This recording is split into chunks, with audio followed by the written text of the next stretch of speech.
try not to be a father. Let's be love. If I never meet again, I'll find her sleep again. Let's be love. Took a trip down to 87. We were looking for a place where we don't need heaven. Ooh. Once you crawl in, you never come back again. Ooh. And once you crawl in, you'll never come back again. If I never stand on another corner trying not to be alone, let's be love. If I never meet again, I'll find her sleep again. Let's be love. Though I never pray God rains today. Though I never pray God rains today. Though I never pray God rains today. Though I never pray God rains today.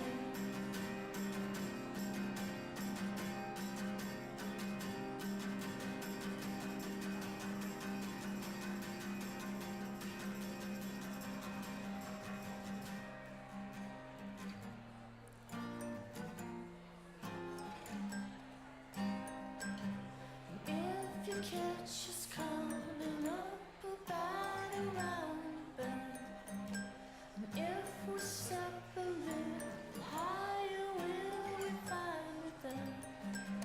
There's gotta be something wrong. Around the bend. Ooh. Once you call it, you never come back again. Ooh. Once you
Good evening, everybody. If I could invite everyone to come and take a seat. Filling the front first, don't be shy. We'd like to start the proceedings for the evening.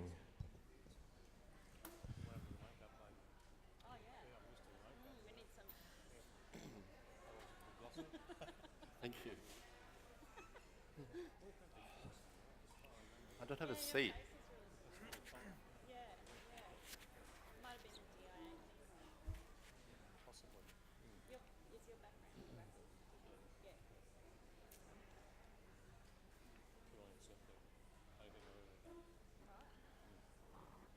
Good evening, everybody. My name is Scott Bagnall. I'm co-president of the Design Institute of Australia Queensland branch and national director of the Design Institute of Australia Queensland branch. I'd like to welcome everyone this evening for our second dialogues for the year, and I would also like to welcome our online audience this evening. Hopefully everybody knows, but this is the first time in DA Queensland that we have streamed our event live for dialogues, and it's a really important step in trying to collaborate across the state. So I'd like to welcome everybody that's viewing online this evening. If you're a DIA member, it is free to view through the DIA website, through your membership login. Dialogues is a really important program for the Design Institute. We run a number of different events throughout the year, and Dialogues has been reinvented this year as our Interrogation series. And it's aimed at providing a forum to discuss issues that are affecting our profession, and really critical issues. We've chosen some hairy topics, some that we get a lot of inquiry from our membership base, business, government, everyone that we speak to. And so this is the starting point of the dialogue, and we want it to continue. So we've also got a live Twitter feed. If you're viewing online with us this evening, you can post questions to the floor through Twitter, and I encourage everyone to continue that communication going through our Twitter feed as well after the event. It doesn't stop in the room this evening, and we'd encourage everyone to join the conversation. And Dialogues is about creating positive change. So our speakers and our audience questions, we really want to focus on how we can elicit that positive change. And encourage everyone to join that conversation. A little bit of housekeeping before we kick off. Exits to your right and left out the back, and the toilets are down the end on the right-hand side if you need to go. We'll have a short break in the middle for a quick drink and nibble, and then we're going to get back into it fairly quickly this evening. Without further ado, I'd like to welcome our moderator this evening, Mark McDean. Mark McDean is a lecturer in communication design and a lecturer in branded fashion. He's been closely involved in the Australian community for many years. He's lectured at RMIT and also acted as an expert media commentator for ABC. He's also assigned the role of senior researcher for the Indigo project at Monash University Initiative, studying Indigenous craft practice in regional Australia. He has a wealth of knowledge in design, and our expert moderator this evening to keep our panelists on track. Without further ado, I'll introduce you to Mark. Thank you. Thanks, Scott. I just got to check if I'm working here, guys. Thanks for coming. And I'd firstly like to introduce you to our panelists tonight. From your left to right, we've got Jonathan Moran, who's a master's student in architecture and sessional academic with QUT. Tony Fry, Professor, Design Futures Program, Griffith University, Brisbane. Kevin Finn, designer for The Sum of Us. Philip Whiting, design strategist and futurist, Zero Plus. I'm going to make sure I'm in the right order here. Natalie Wright, lecturer in interior design and PhD candidate, School of Design, Faculty of Creative Industries, Queensland University of Technology. Hugh Edwards, Chief Executive Officer of Creative Plantation. And Elaine Roberts, Program Manager of Interior Design Faculty at the CATC Design School, Think Education, Gold Coast campus. So welcome to Design Education, everyone. I have to come clean with you. I have and do work in both design education facilities in both the private and public sector. I see this forum interrogation being the perfect opportunity to discuss both the structures and the outcomes of design-based study. The topic of design education, what it is, what it could be, what it could or should be, is one that attracts a vast mixture of opinions. Employers often question the professional and academic standard at which university students enter the real world, and often comment on the amount of training required to bring them up to speed once in the workforce.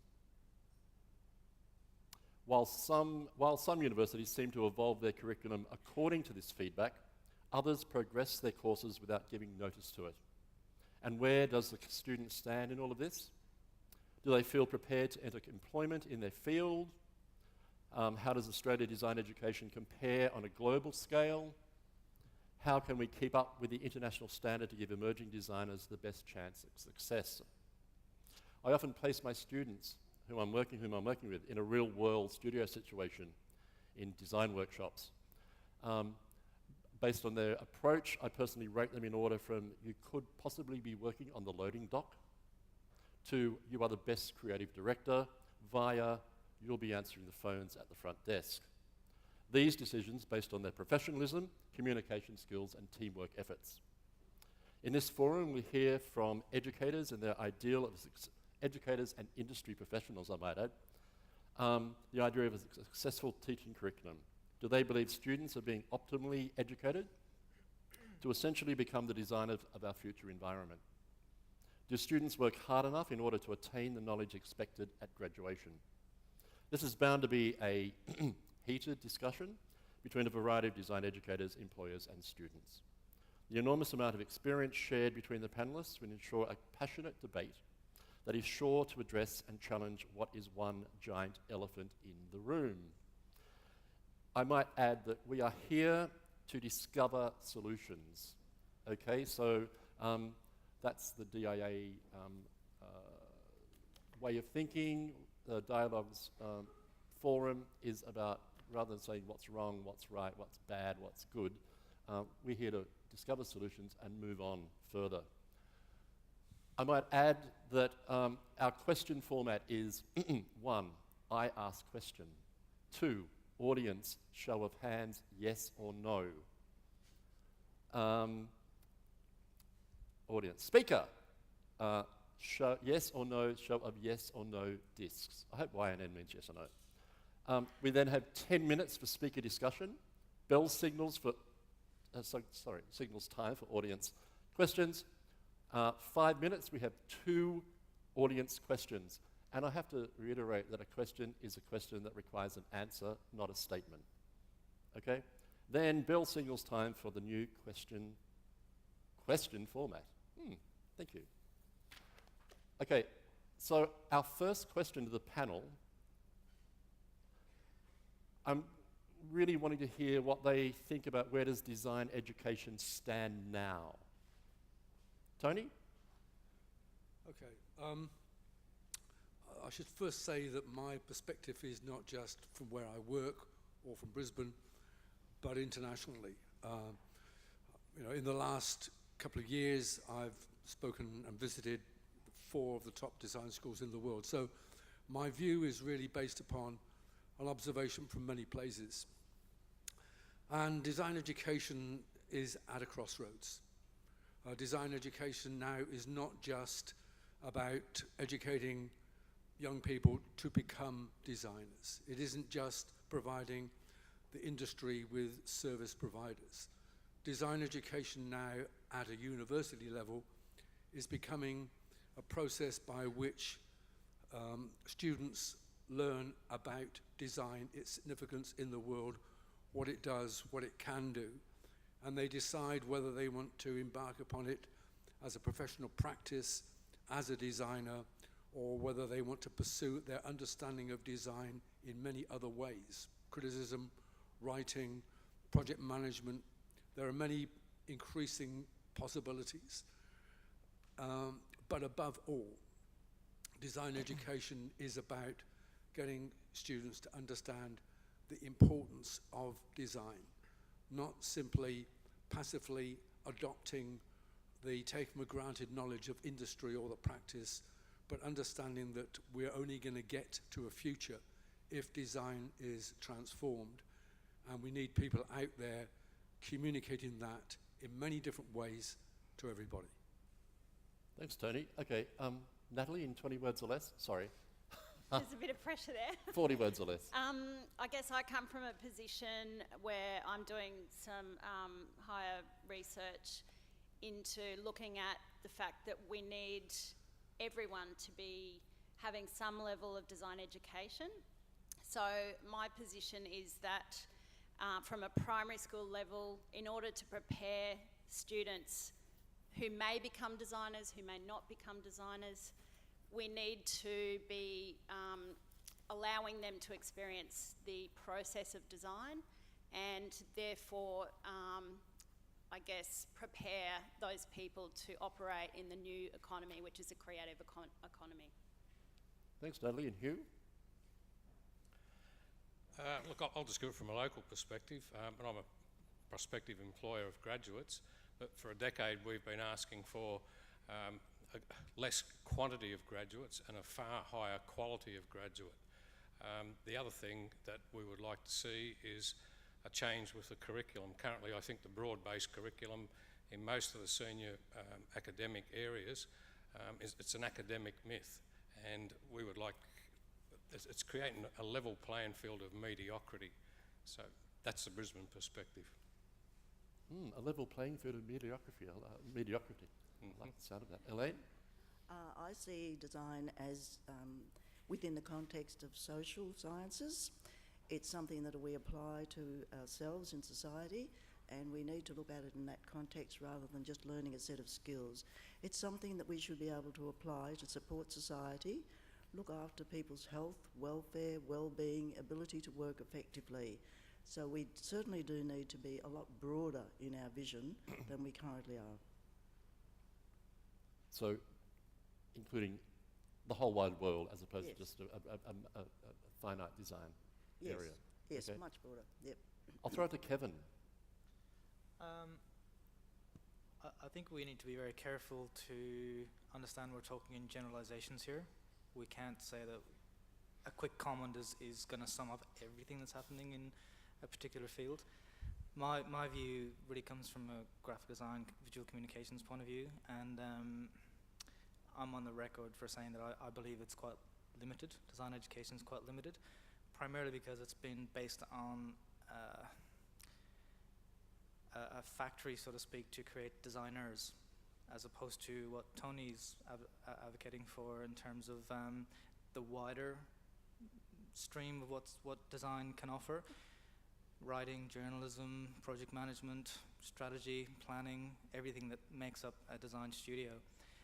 I've got a question to follow up on you, is that you talked about the 4 top schools that you've been to around the world. I assume they're the ones that are leading the way. What about the rest of the schools around the world? Are you saying that they aren't following that model, they're getting close to that model, or they're... I'm saying basically design education, if you look at it around the world, is pretty incoherent. Yeah. It spans the last 40 or 50 years of design education. So at one end of the spectrum, there are people teaching straightforward craft-based design skills in a very non-critical way.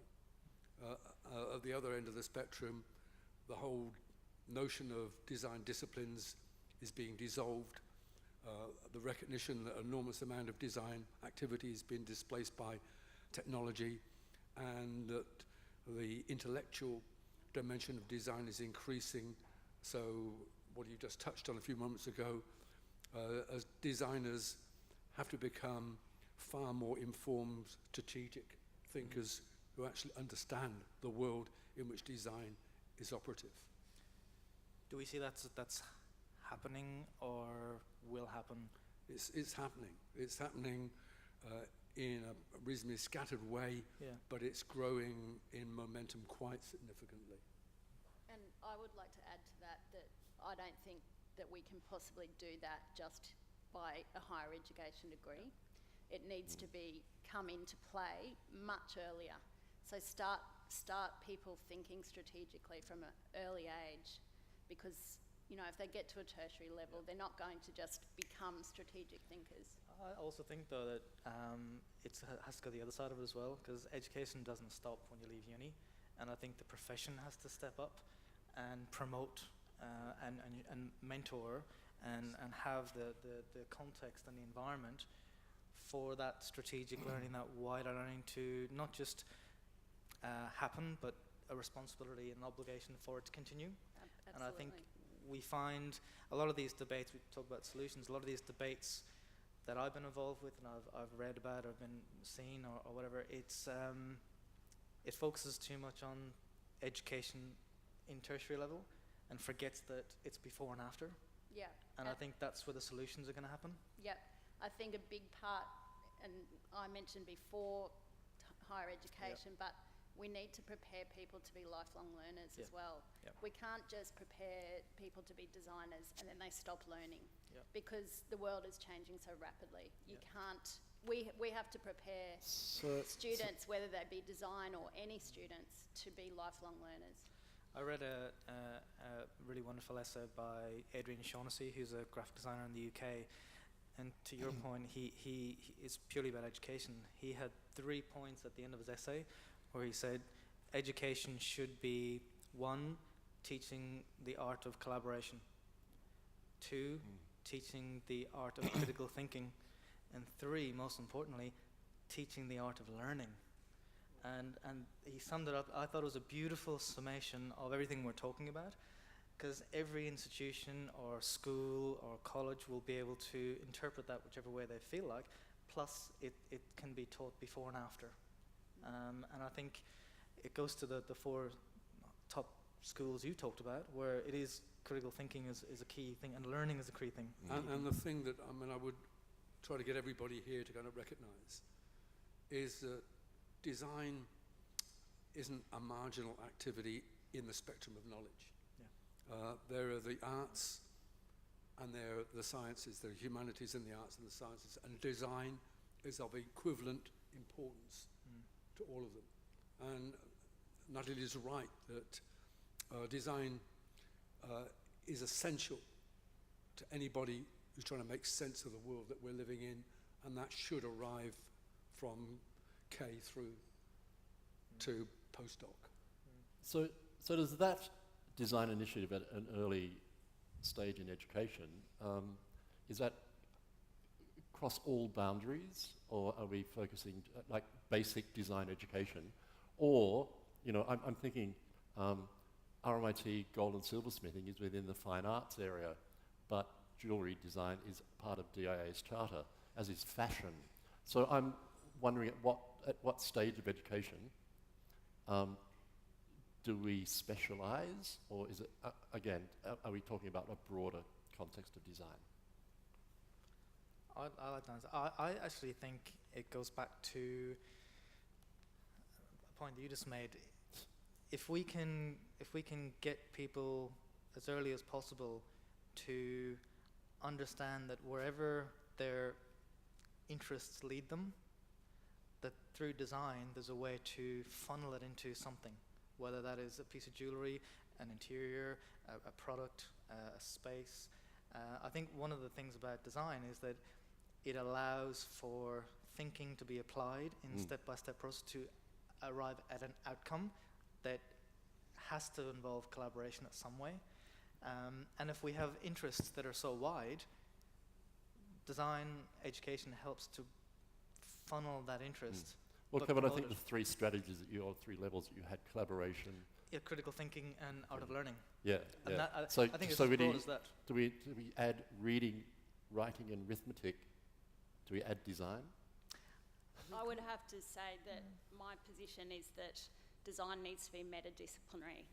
The processes of design need to go across every discipline. In a school scenario where you've got specific subject areas like English, math, science, design can be integrated into all of those subject areas. So I would say that design needs to be metadisciplinary. And I don't think it should be.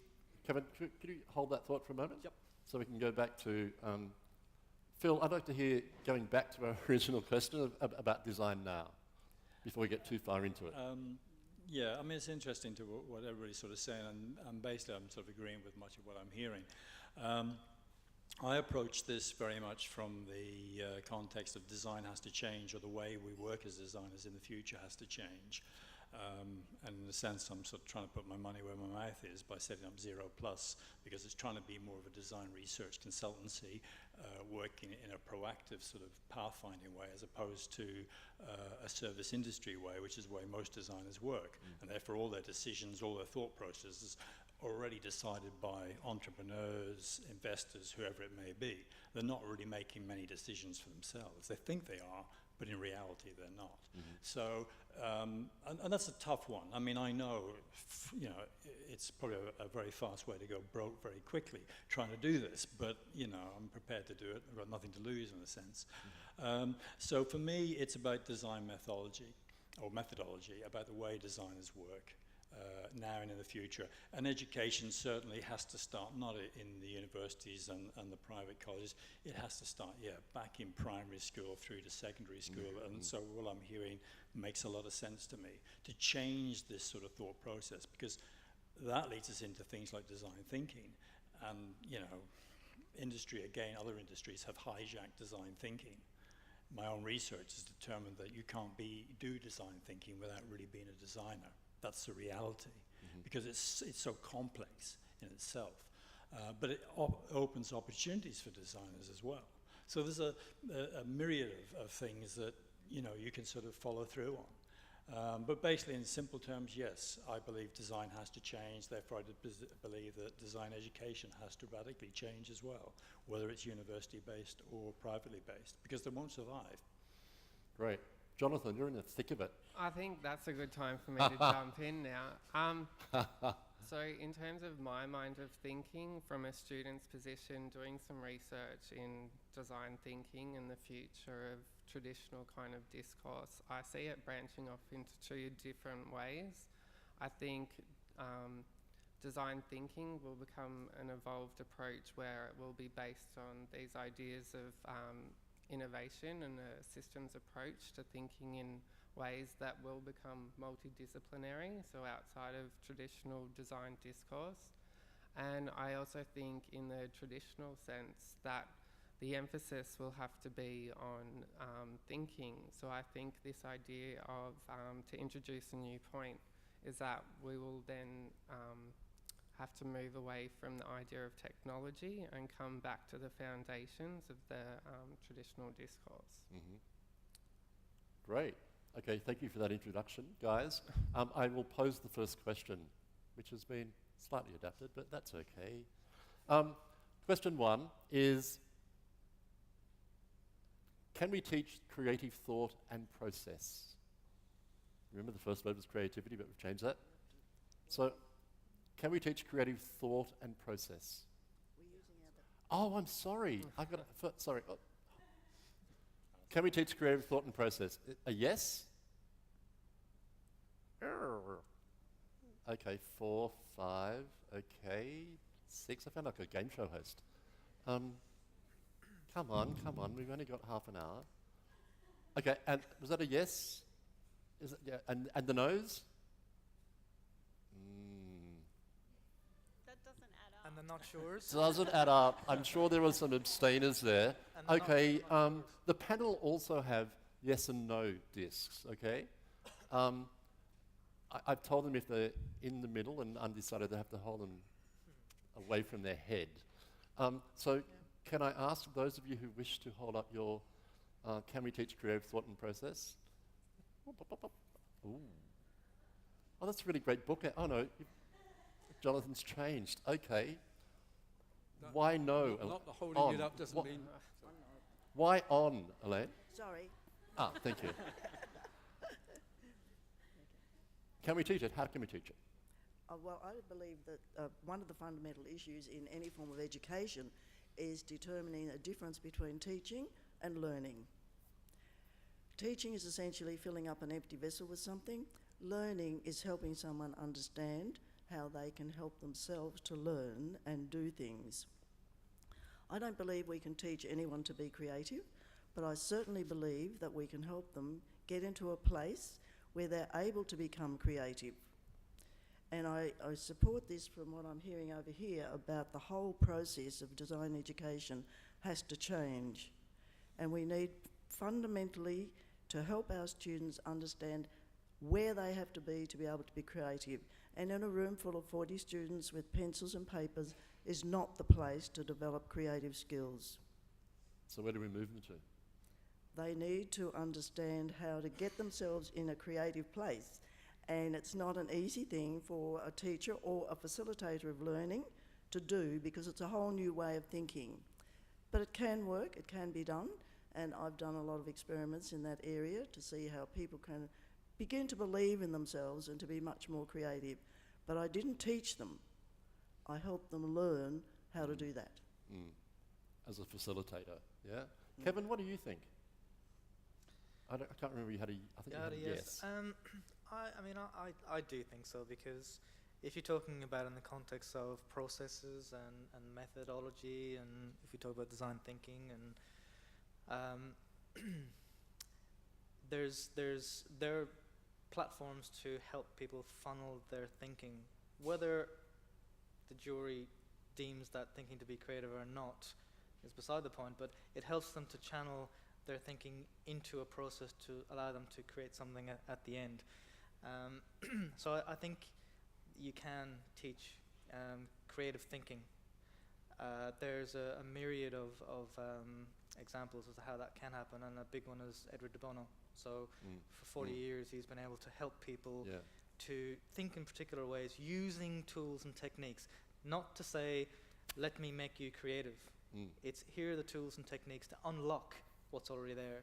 Another sort of view I have is if you look at the words from Sir Ken Robinson, his position is that as kids we're all creative. As we grow up we get less creative because we train ourselves to be less creative. So really what you were saying earlier is the learning and the teaching and the processes and the methods is more a case of tapping into everybody's innate creativity at somewhere or another. So that as opposed to the design process being taught from kindergarten, creative thinking process, or the creative thinking aspect. I think just to allow people to be creative, one of the biggest enemies, if you like, of creativity, in my view, is being risk averse. And society is sort of, you can't fail. You know, you have to. Whereas being creative is take a chance and fall on your face and get back up and learn from it. Design thinking helps that process, but at the same time we have to be careful that we don't just, as designers, live in our head. We still have to promote craft, and we have to promote how that thinking is applied and how that thinking is produced. And if you talk about a social context, what meaning it has.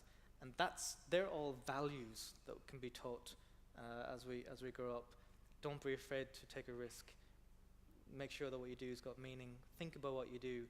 Here are tools and methods that you might be able to channel that creative thought into something particular. Well, I figure that if we taught creative thinking from day one, or from K1, as part of something that's totally acceptable and the more creative types, in terms of the wider social context, will be more positive, happier. Well, there's an irony there, because if we say let's go to preschool kids, infants, we've got adults who've been untrained to be creative, trying to teach kids who are naturally creative. Kids should be showing us how we should be less risk averse. We should be looking at kids to say, wow, where did you get to that?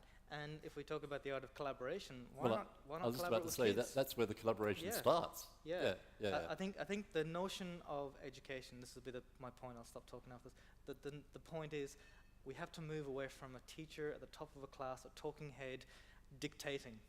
That's not working. I think it has to be collaborative. It has to be co-creative, and it has to be organic, in my view. And it's changing to head that way, I think, in certain schools, but the whole talking head thing doesn't really work, I don't think, anymore. And Tony, you abstained from this question with a yes or no. I did, not because I couldn't make my mind up, because, but because we're not talking about the same thing.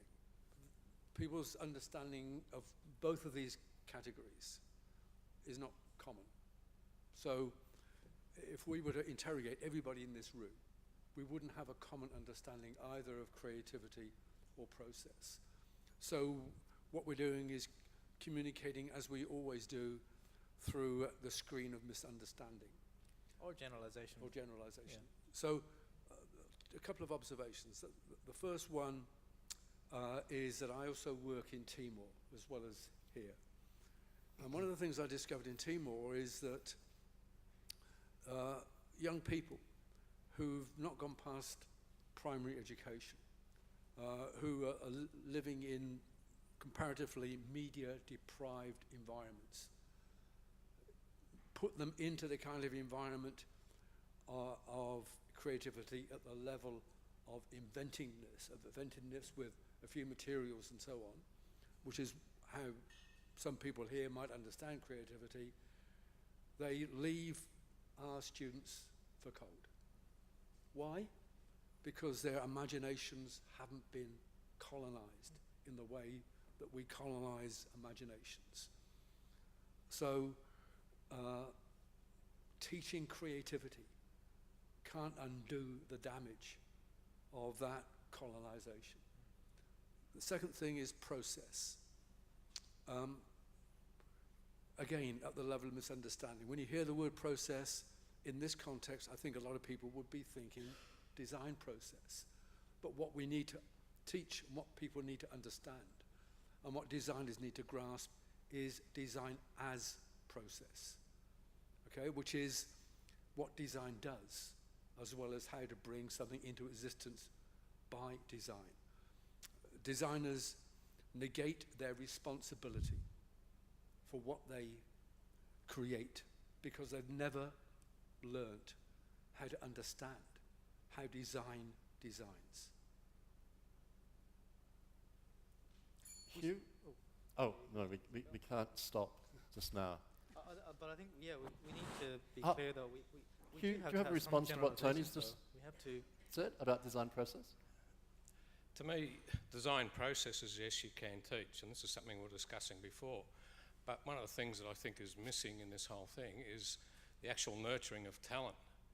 And it begs the question why the universities are now asking for OP scores for entry rather than a folio presentation of that talent.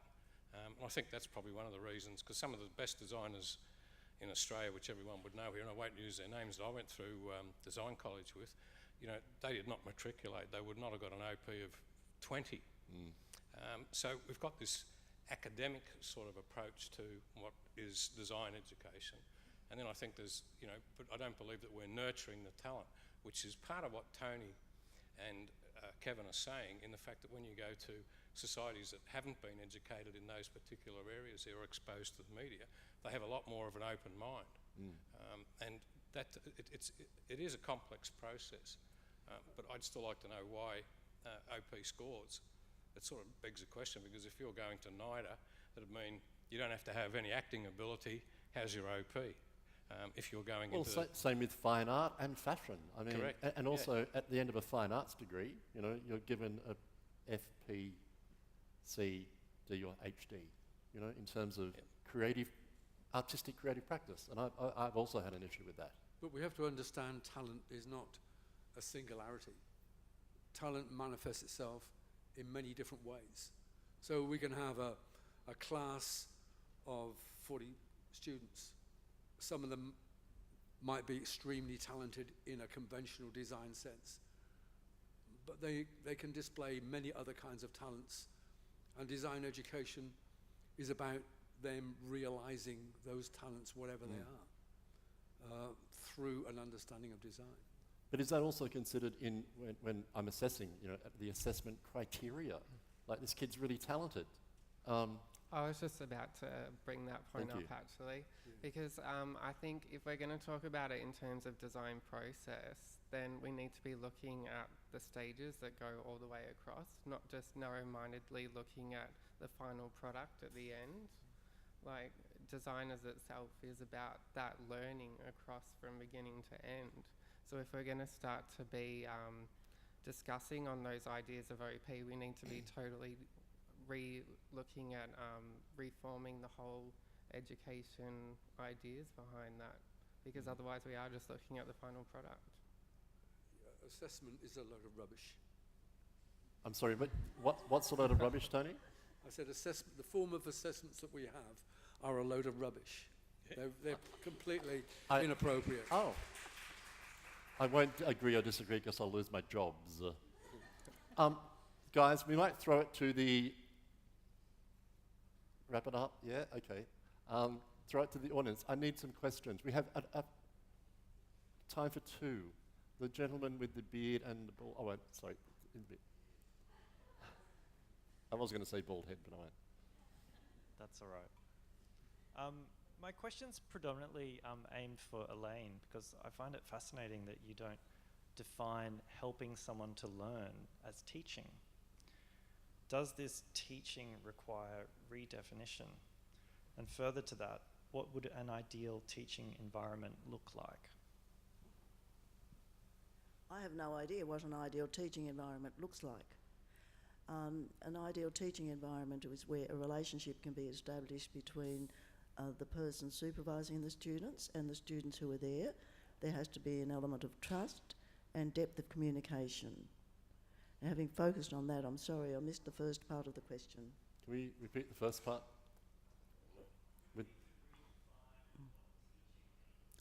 I can't hear. Do we need to refine what teaching means? Define? Oh, okay.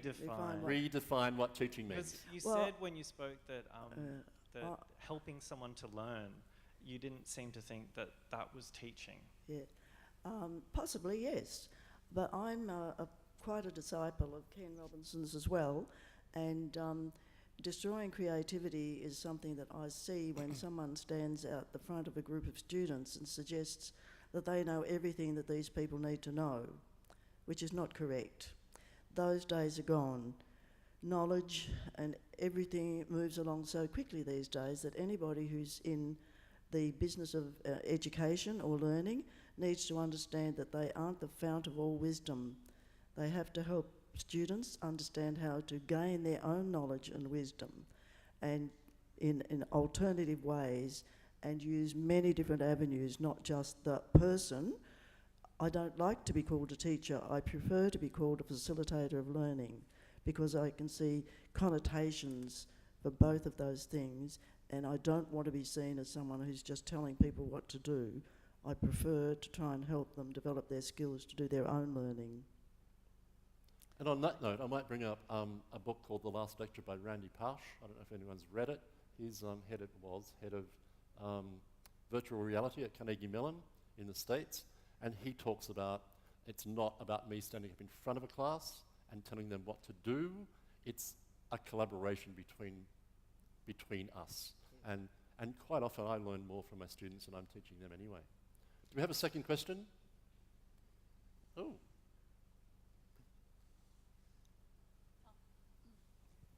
Oh, hi. Oh, that's loud. Whoa. Not used to these. I guess my main observation of this is not so much can we teach creativity, but can we not kill it off in the first place? I've got young children. They were so your question to the panel is? To the panel is, instead of, is there a way, say, designer organisations and so forth, educators, can actually focus more on, I guess, the broader society, so that from a very, is from the primary school age, etc., that it starts getting into the system. So it's not that standing in front of the class saying you must draw like this, you must create this like this, right from the very beginnings of school. Because it is a lot of hard work to unravel at the end. So is there something we can do to get it in place much sooner? So if you want to run around the classroom interpretive dancing when you're 5, that's okay, maybe? Well, there should be outlets That's for very that because it's so focused on maths, English, science, and my eldest is in grade 8, and art is like it's science, it's maths. Natalie. Thankfully, the national cultural policy that's just been put out this year goes some way to addressing that. So basically we now have arts, it's just been passed that we now have a foundation to year 10 arts curriculum. So every child must study art from foundation to year 10. So I guess the government is starting to recognise that creativity is important. What I would argue is that's great and fantastic that every kid is going to be exposed to that, but how is that going to translate to, I guess, delivering people that are going to be able to operate in business scenarios with creative thinking? I would say that we need to extend that to design rather than just an arts education. So every kid learns dance, every kid learns visual art. We need to have more agency within that creativity, because otherwise, yes, people can, do art and that's great for lifelong sort of passions and things like that, but is it going to help them with their future careers? Can I just necessarily? throw thank you. Kevin, Philip, I'm thinking you and I are probably of the same vintage, and what did we learn at school, in response to the question? As a bloke, Well, educated in the 60s, 70s. Yeah, I went to a range of schools as we moved around the UK, Ireland and the UK sort of thing. So I went to about, I think, 5 or 6 primary schools. So one minute I was the brightest, the next minute I was the dumbest, whatever. But I struggled. And the world made life, or if you like, the world made sense to me, actually, when I went to art college and actually learned the beginnings of history of art, of all things. I could make sense of things. And I think that's where I have then the problem coming back to primary schools and secondary schools is, I know this is going to be controversial, but all the design stuff is taught by art teachers, and in reality most of them have no understanding of design whatsoever. It's, back in the craft days, they don't know how to think as designers.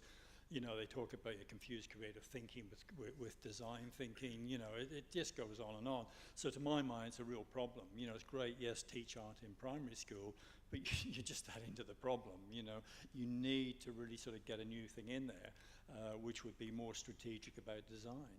And to answer the question, yes, designers need to step up and do this, because we're the ones that know how to do design. So unless... Well, that's a great in-residency program for all schools across Australia, that rather than have the PE teacher teaching PE on Monday and design or art or science on Tuesday, we've got a residency program happening.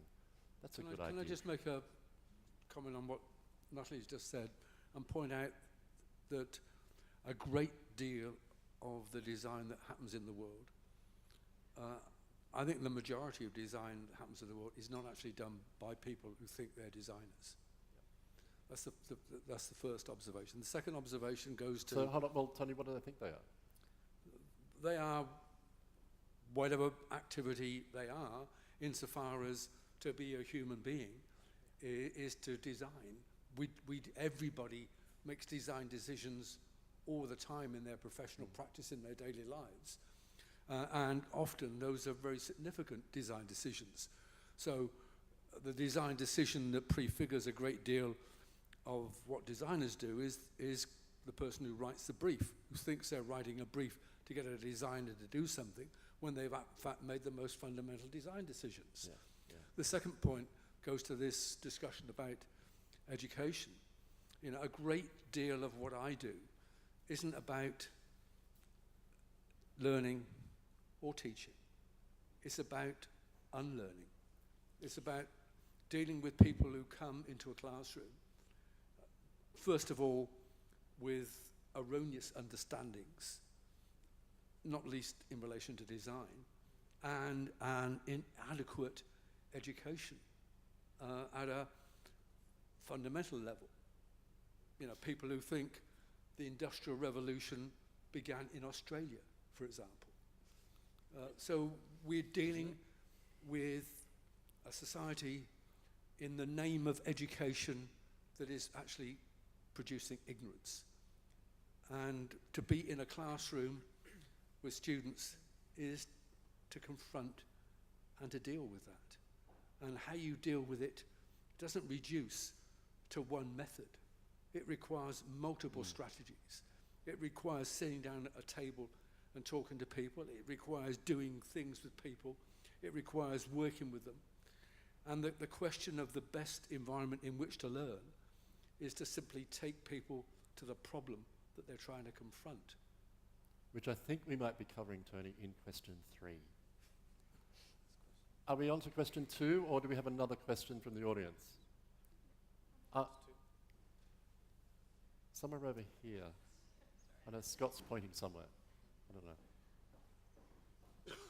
I was actually just going to go back to the positivity of Natalie and in answer to Stella's thing, because when you were talking about design education earlier on, I thought, oh God, here we go. But to talk about students and young students in kindy, and then it just occurred to me, as designers, we're all meant to think overtly laterally all the time.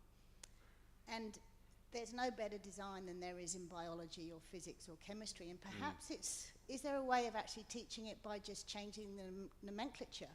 So when they're discussing, this is how a bee builds its amazing thing, they use the word design as opposed to, so could we, as a design community, actually work out a way of saying, hey, you don't need to change anything, let's just change how you explain things.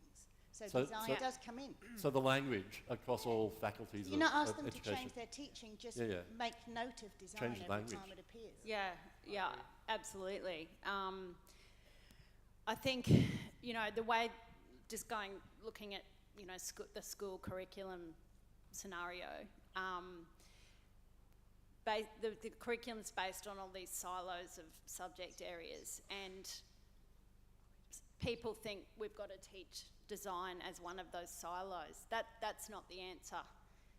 It needs to be the overarching framework, or the pedagogical framework, I guess, that goes over everything. So, yeah, I totally agree with what you're saying.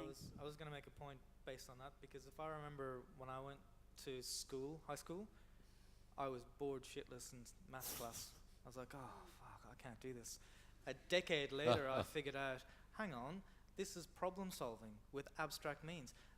The hurdle I couldn't get over was the teacher who lived in his head, who was amazing, but couldn't actually make it engaging for the student. And the problem was that it only touched on the people who were in the same wavelength as he is, or was.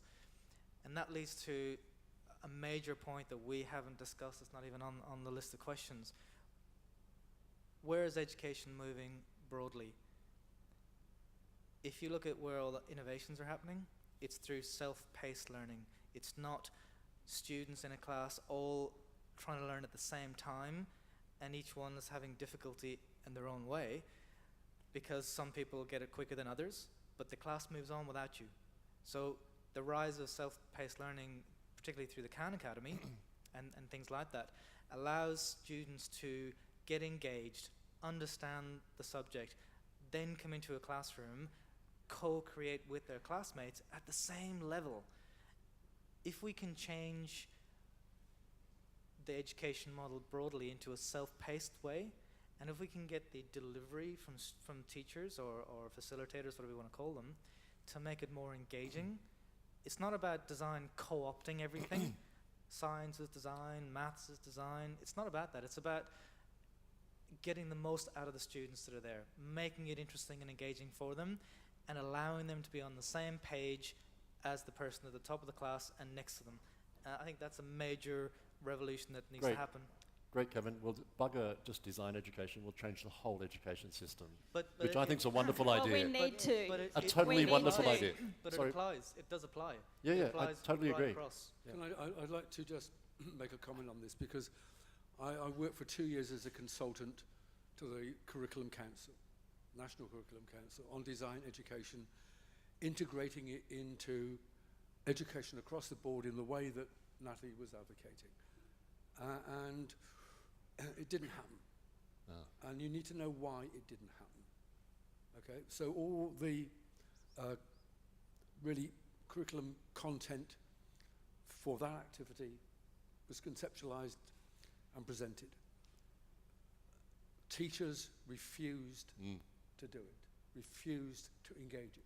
They were completely incapable of moving from the space in which they'd been put, and there was no provision to provide the professional development to allow them to change. So changing the curriculum doesn't produce the needed change. So in 30 to 40 years' time, those kids who got design education in kindergarten are going to be working in the education department and more than happy to change the curriculum, hopefully. The other problem, maybe 30 years. The other problem is the government has a vested interest in maintaining the educational status quo. We'll discuss that after September 7. Sorry, Elaine. Yes, I believe we're being a little presumptuous in suggesting that curriculum, I agree with the teacher stance that they have to become more engaging in what they do and how they deliver to students. But if you observe children, you'll notice that the most creative children are those who haven't yet gone to formal schooling. So of course we have to do a lot of unlearning when they get to school so that they are still going to take the risks that Kevin suggested before. They need to be able to confront the option to make mistakes. Why do I have so many students come into my college and say they can't draw? It's because someone down the track said, a house doesn't look like that, you can't draw. But in fact that person was drawing exactly the way they were seeing it according to their development. And we destroy creativity in young people. It happens before they get to school. So we have to have a whole shift in our mindset of how we deal with our children. Most of the learning takes place before they come to school. And we should be able to follow on from home to primary school, to secondary school, and into tertiary education as well. But if we destroy the initial creativity in small children, it takes twice the effort to get them back onto a creative track. Well, I think Louise Hay talks about all the creativity, romance and happiness we had as children. As we get older and educated, we lose all of that. And what we need to do as adults or first year tertiary students is to try to regain that passion that we had before all the rules and regulations were placed on us. Do we have a question 2 or another question? As I said in the last dialogue, I don't think we're going to get past question 1 all night. So next question from the audience? Yeah. Hi. Hi. Hi, everyone. Actually, my question is directed to Tony. I was just interested in the comment that he made about assessment not being the ideal outcome of a formal education, and everyone was really excited and, agreeing with that. What is an ideal outcome of, if we are to have some form of formal education? Like what should we be aiming for as the end result of an education? I guess to measure it or don't we even want that? First of all, what I should point out, which some people in the room may or may not know, is if you're a university teacher or a teacher in many other institutions, you are not creating the assessment system. You are simply implementing the system that you are compelled to employ. And that system is predicated upon quantitative methods that believes that you can reduce qualitative capabilities to quantitative assessment. And it does not work. And I'm saying that after 35 years plus experience in education. It is, as I said at the time, rubbish. Now, that raises a question, what is appropriate to do?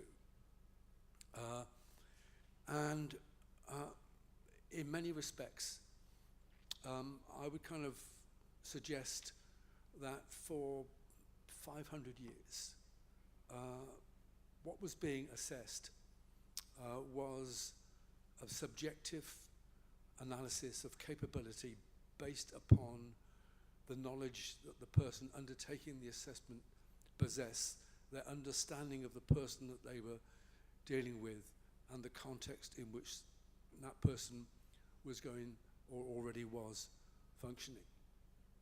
So what's attempted to be designed out is subjectivity. And what needs to be assessed is really the capability of that person in relation to what it is they're endeavouring or want to do. In other words, what we need is a combination of informed subjectivity and contextual analysis in relation to the person. So you don't try to assess everybody in the same way based upon a notion of standardization. Education isn't about producing people that are identical. It isn't about trying to produce a mold in which everybody fits. It's about realizing the maximum potential that somebody has to be able to do whatever they are capable of doing and desire to do. With respect, that sounds very academic, that response. When you, and I agree, assessments are rubbish, but I think what the question poses is, can you offer a simple solution to a simple criticism? So you can say assessments are rubbish. Good, got it, great, everyone claps. But then to propose an alternative, you give a 2-minute, rather academic response, which personally I had to really concentrate to figure out what the answer might be. And I said that with respect. I think if we can sort of say what is the equivalent solution to assessments are rubbish, Well, what could what you've said reinforces what I was arguing. What you've said is a recognition that assessment is complex, not simple. Yeah. Okay, it might sound academic, but what I'm suggesting is pretty simple. That it is something that is based upon an evaluation of the person, what they're able to do in relation to what they want to do, mediated by whether they've learnt what they set out to learn. Mm-hmm. So but Tony, can that be increased by peer review, peer discussion, you know, over the semester review and marking process, as opposed to you work all along and then bang? Well, you know, again, the problem with that is that there are informed peers and there are uninformed peers. You can't, there isn't a kind of a simple one-fits-all solution to that. If you're going to do that, people have to be put into a position to be able to make peer assessment rather than just being mobilized to do it, which is what we do at the moment. I mean, maybe a radical, we've got a question down here from Hannah, but maybe there's a radical way of looking at that is to say, the reason why, you guys would know more than I do, but the reason why assessments are in place is that it's easy for institutions to be able to tick boxes. Oh, Whereas when we talk about failure, well, you might get a bad assessment, but learn a whole lot of stuff. And what does that mean? That you haven't progressed? So I think if maybe the response to the question, which is assessments are rubbish, what's the difference? Maybe at the end of your period of education, you can show how you apply your thinking. That's it. Okay. You can show how, and to whatever that, there's no grade, it's just how you can apply your thinking. And then your employer can decide on your grade, you're hired or not. Okay, exactly. That's how I would see a simple response to it. But getting back to the question, the last question, not only for those of us who work in tertiary institutions, guided by the final assessment process, but we're also guided by the curriculum. Like, if you make a slight detour from what you're supposed to be teaching in a design area, and in my case, fashion, no, that's not. But I was just responding to student demand on, we want to hear about this. So, you know, I did a PowerPoint and now is talk about it, but I got into big trouble because I'd done that. Yep. So it's not just the end result, it's about the week-to-week learning process. Hannah. Microphone. It just seems to me fairly academic and possibly arrogant to be saying that assessments are useless, because that deems that everyone who's a lecturer or a teacher or a purveyor of here's how you can perhaps learn about design is stupid. Because yes, you get assessments and yes, you get curriculum, but if you're even half smart, you can get 40 people excited, you can take them on detours, you can give them a pass even though they handed in shit because they actually tried, because we're human beings and we're smart. Do you know what I mean? So don't get better lecturers if that's what you think. And as a That's a good student said to idea me as the well. other day, Mark, P's mean degrees. Hi, I'm sorry, this is a comment. There is a solution that I've used for a long time, which is you give a profile. When I started at learning support, they tried to get me to test people, and I said absolutely not. If you have a whole range of things, but you're looking at people across, including application, you can get a picture of what they can do, what they can't do, where they might want to go and how they might want to put it together. And guess what? Nobody's top and nobody's bottom, and everybody learns about themselves. Thank you. Is it networking break time? Pardon me, but Could I just... this is what happens, okay, and I think it's been a great continuing conversation. Number 2 question might be tipped in the bin, and we'll start our second time in about 10, 15 minutes? 10, Scott. Is that 10? Yes. 10 minutes. Thanks, guys. So enjoy the facilities, and we'll see you back at 20 after 7.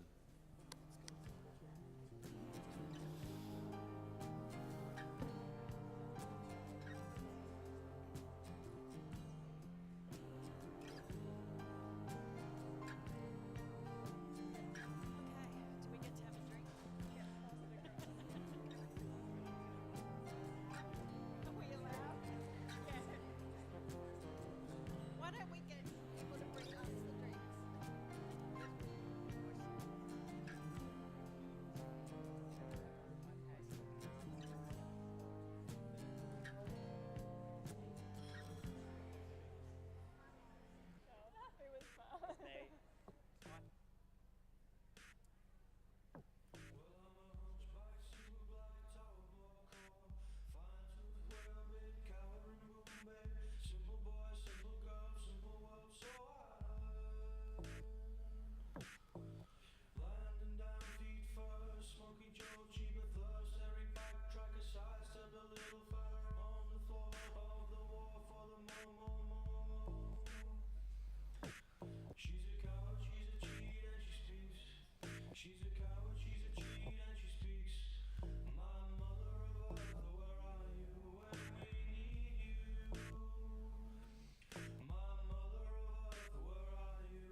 bout de noix de désert. Il y avait du vent dans mes cheveux. Le son des colitas s'est levé comme l'enfer. Et puis loin devant moi, j'ai vu une lumière tout petite. Ma tête devient lourde, mes yeux se sont foncés. Il fallait m'arrêter pour la nuit. Elle était là, devant la porte. L'heure s'est sonnée tout précis. Et je me pensais, ce pourrait être l'enfer ou le paradis. Puis elle frappait du feu à bougie. Et l'intérieur s'est illuminé. J'ai entendu des voix dans la nuit. Qu'est-ce qu'il disait? Il disait: bienvenue à l'hôtel de Californie. C'est tellement belle, ouais, c'est tellement belle. Il y a plein de chambres à l'hôtel de Californie. N'importe quand, tu m'y trouveras certainement. Il y a des miroirs sous le plafond et la champagne rosée. Elle a dit: on est tous que des prisonniers. Qu'est-ce qu'on a fait? Dans les chambres du maître, ils se sont congrégés pour la fête. Ils attaquent avec des blattes de fer, mais ils peuvent pas tuer la bête.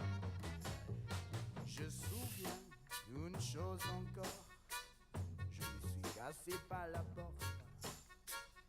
Il me fallait trouver la route qui se finit d'or. Mais calme-toi, il est sécurité. Nous sommes programmés pour dire bonjour. Allez, vous pouvez dire au revoir quand vous voulez, mais vous n'allez pas dire jamais. Bienvenue à l'hôtel de Californie. Ouais, c'est tellement belle. C'est tellement belle. Il y a plein de chambres à l'hôtel de Californie. N'importe quand, on m'y trouvera.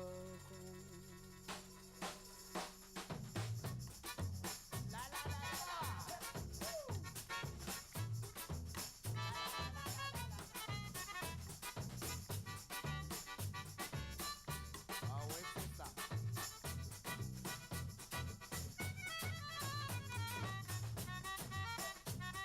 Ta gueule, ta mère.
Thinking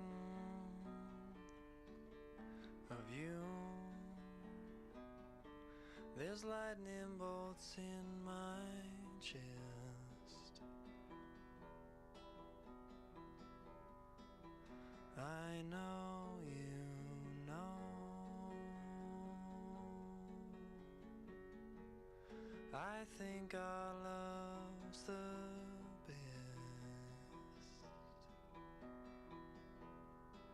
if you have to stay.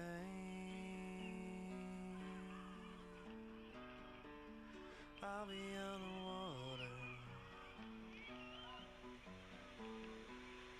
catching the next wave.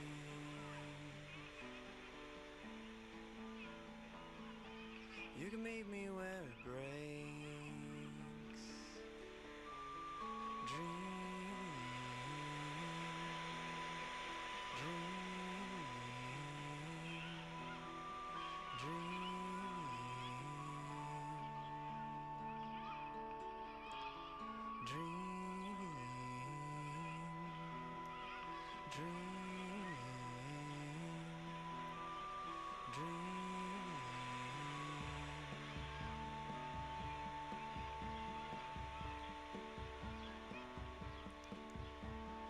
thinking of you. There's lightning bolts in my chest. I know you know. I think our love's the best. If you have to stay,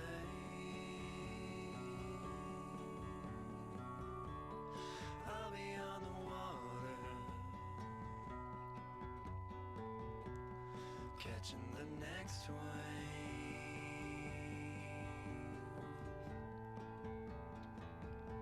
You can meet me where it breaks. Dream,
I heard you knocking on the cellar door. I love you, baby, can I have some more? Gone, gone, now the damage done. I left the city and I lost my band. I watch you needle take another man. Gone, gone, now the damage done. Ooh,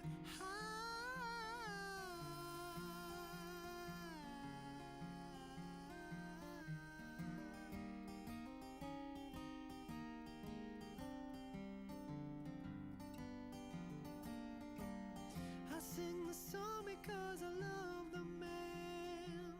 I know that some of you don't understand.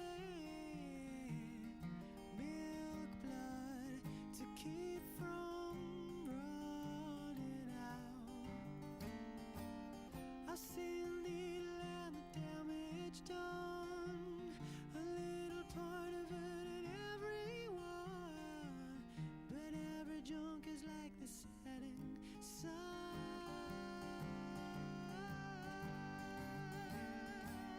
Ooh,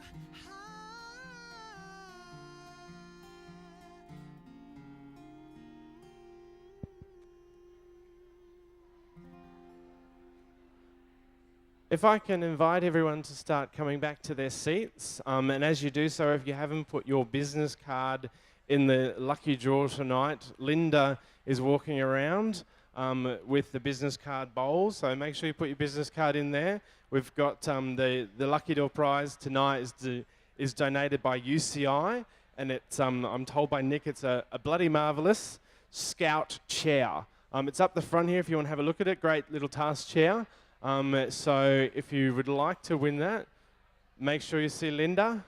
Pop your business card in on your way back to your seat, and we're going to get started very, very soon.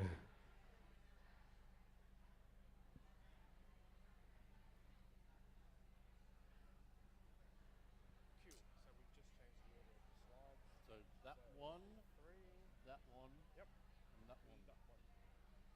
Where'd you get those shoes? Denmark. Fantastic. I've got a pair of limited edition Pumas that are silver. What size shoe do you take? I'm 12 as well, and when I wear these, everyone just goes, ah! It's wild. Yeah, I'm finding, I don't know if you know of a store in Melbourne called Dansk, D-A-N-S-K, Windsor end of Chapel Street, and they stock only Danish, Swedish, sort of Scandinavian stuff, and James and I were regular shoppers there. And I just find whenever I wear something of theirs in Brisbane, people go, wow, that's so cool. Oh, God, yeah.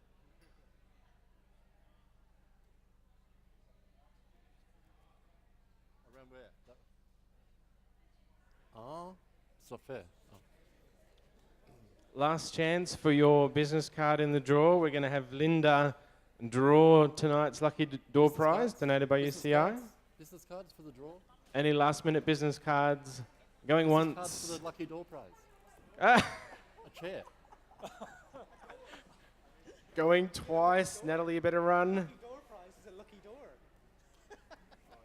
Well, KT said to Scott, oh, thanks for putting around the door. I mean, Scott, you could have given her a chair.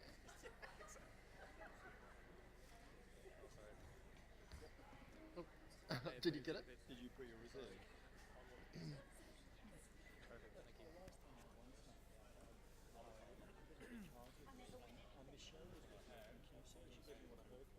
I don't think so. Interpretive dance. I'll interpretive dance my reaction to it. Okay, Lucky Door prize. Do we win a lucky door? No drum roll. The winner is Eden Valentine and Joshua Salmon, graphic design and photography. Woo, woo, woo. Nuance Designs. Congratulations. Nick is over there. Put up your hand, Nick. You can see Nick to claim your prize at the end of tonight. Yay, Nick. What's the prize? Lucky people. Yeah, lucky door. Hey guys, thanks for coming back. We didn't bore you to death in the first half, I hope. We have refined our questions tonight because we only got through one in the first half of the game. So I'm going to propose the next question. I don't have to wait for it to be projected up, do we? No? Okay.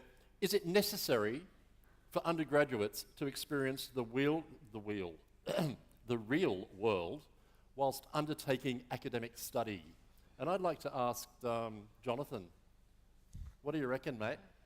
Is it necessary for you? Oh, sorry, you're not an undergrad. Oh! Okay. I keep forgetting this. We didn't do this. Okay. Is it necessary? Audience? Hands up. Okay. And should I ask for the no's? And the panel? Oh, it helps. Green or red? Green or red? Green or red? I fancy it. I'm reading no from my side. Okay. So, Jonathan, why are you sitting on the fence? I think as a postgraduate student, I might add. I think in terms of being employable in the industry, I think everybody is actually looking for experience. So I think in that respect, in order to be employed, you do need to have experience. Having said that, I actually think it shouldn't be the case. I think with the quantity of time and the fact that each profession, professional group or individual has their own ways and own approaches into doing things, I just think it would be better if the limited amount of time that we have to focus on learning what we can out of the course would be stronger than trying to balance and learn different ways and different approaches at the same time. So what about if we had like an industry placement program where for 1 day a week, each undergraduate goes into the industry to do work experience? Yeah. So work experience can work, but then I think you get into the argument of if institutions should have a stronger relationship with professional groups and professional bodies, and whether or not institutions themselves are actually having enough involved in the curriculum in order to train students ready for professional work. So, you know, I know QUT here are interested in study and business and arts and industry and all that sort of stuff at Monash in Melbourne. Isn't it, I would find it quite critical that my undergraduate students have some relationship, if not total work experience with the industry. Yeah. So, I mean, obviously work experience is going to make you more employable having had an experience, whereas what I'm just trying to reiterate is that perhaps it would be stronger if there was more focus on the learning processes before actually going into the professional field in order to be trained in a specific way. And Hugh? What I think's happened or changed in the last 20 years is that particularly with the universities, the contact time that the students have with the actual lecturers has come down and down. When I went through and did my course, it was 4.5 days. Because the work we do it's a combination of people working together, and I find it sort of really difficult for students which they must have to spend so much time on their own. Yeah. And one of the things we find, even with people who work on their own, or they're a single designer working with an employer, is that lack of interaction with other people to toss ideas around, to interact, is vital to, as these people are always talking about, continuous learning and growth. So to me, I think I would prefer that there was an internship program where we had people for probably a year or 6 months after they've graduated, rather than a day a week. A day a week's a pain in the arse for us and for them, and I don't think it's beneficial. Or a more focus on collaboration and teamwork in the education environment.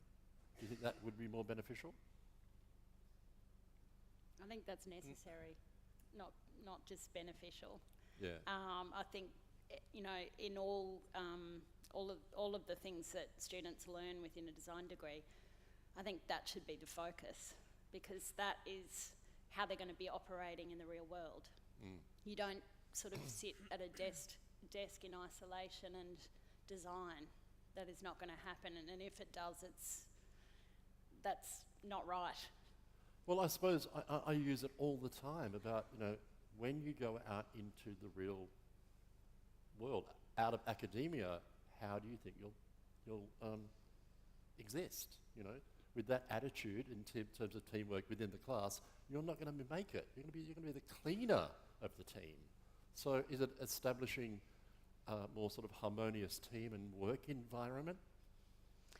I think that's important. On campus? I think that's important. But one of the things I see that students can gain from working outside the university environment is actually understanding where they might want to fit into a professional environment, and also gaining passion for what they want to do when they graduate.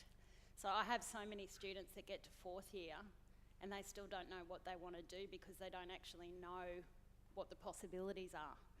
So I think it's our responsibility to allow some of those possibilities to become evident. I think there's 2 points on that. One is the point you made earlier about being more employable, that's too narrow. Going into a studio or into a work situation provides context for what you're learning. So it's the context. It's not employable. That's a byproduct. The second point is you're relying on the studios that you go into not to crush that student by saying, you're in on internship, go make the tea. It has to be set up from the professional point of view, that they are in partnership, collaboration with the universities to say, when we get those students on an internship, they will learn the context of what they're doing at uni. They are not a slave, they are not a... And that, I think, is critical, because you can get a student going, I've seen it. If they're in fourth year and they don't know what they're going to do or they're not passionate, they go out into the industry and they get crushed because they get shoved into this terrible, horrible role that isn't valued. But then again, wasn't that, as a 52-year-old... Yeah, unpaid. Unpaid. As a 52-year-old bloke, my first job is that you swept the floor and you made the coffee anyway. But I'm not saying it wasn't a design job. But I think even if that is the case, even if they say you come in and you need to start at the bottom rung, but you will be provided the opportunity to see what we do. So while you're sweeping the floor and making the tea, you can look over our shoulder. You can ask us any question. Sure. You can be involved so that when you go back to uni, you can see in that situation, you never want to work in a situation like that. So you can create your entrepreneurial or your own studio or you change to the dance faculty. But whichever, but you can start to see, well, hang on, I've been given an insight of a possible future that I don't want to buy into. So how do I change that? Then you're in a safe environment at uni or school to ask your tutors, how do you get around that? Here's how we can help you. We need to get you into another studio, and we need to get that studio that abused you out of our system. So either that, Kevin, or place the student in first year, first up, into a situation, a studio situation, or a design studio situation, fashion, whatever, and then they get to make up their mind about whether it's their gig. Perhaps, yeah. I mean, how it happens, I don't know the answer to, but I think if we're talking about real life experience, I don't see it just in terms of employability or in terms of experience. I see it as context, and context is universal for anything. I actually read this question as being that the placement would be part of their university study, not just going and getting a job wherever. And that relies on the studio. And that is what you're saying. The studio has to step up to that. I've seen too many times where students have gone out and got jobs while they're working. Yep. And because that office works in a particular way, they pick up on that and think, well, I know everything now, so I don't need to go to uni. Yeah, I'll leave and get a job there. Yeah. And you know what? That can work for people. I don't think there should be a hard and fast rule that applies to everyone, but I do think that if somebody is given context, then let them make up their mind. And if they want to go through education by doing, let them. If they want to say, I'll go through education by doing in the real world, which is a sort of weird term, but in the real world, and then in 5 years come back and study again. But I don't think there's a hard and fast rule for bringing in work experience into a curriculum, because that will provide some sort of skill that they will be able to use through their learning. Well, is it a dream-shattering process where, all my life, since I was 5, I wanted to be a fashion designer, and I go through school and I do fashion and textiles, and then I get into RMIT fashion, and then I'm thrown into a design studio. Yep. And it's awful. Maybe not only the education process, tertiary education, fashion process is awful, but the experience is awful. And I think is that a good opportunity for us to jump ship into physics? I think that it's how universities market their courses.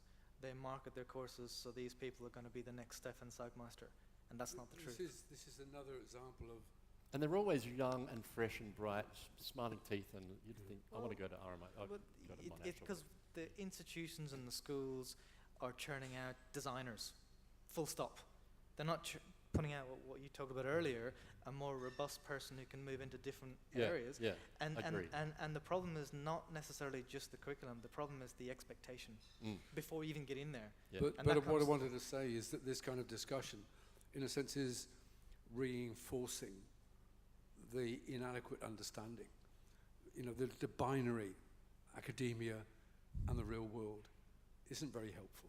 Well, Tony, I was thinking if this is the real world, hold on, if this is a real world, is academia the unreal world? Well, it's all there is only one world in that sense. We are always in the real world.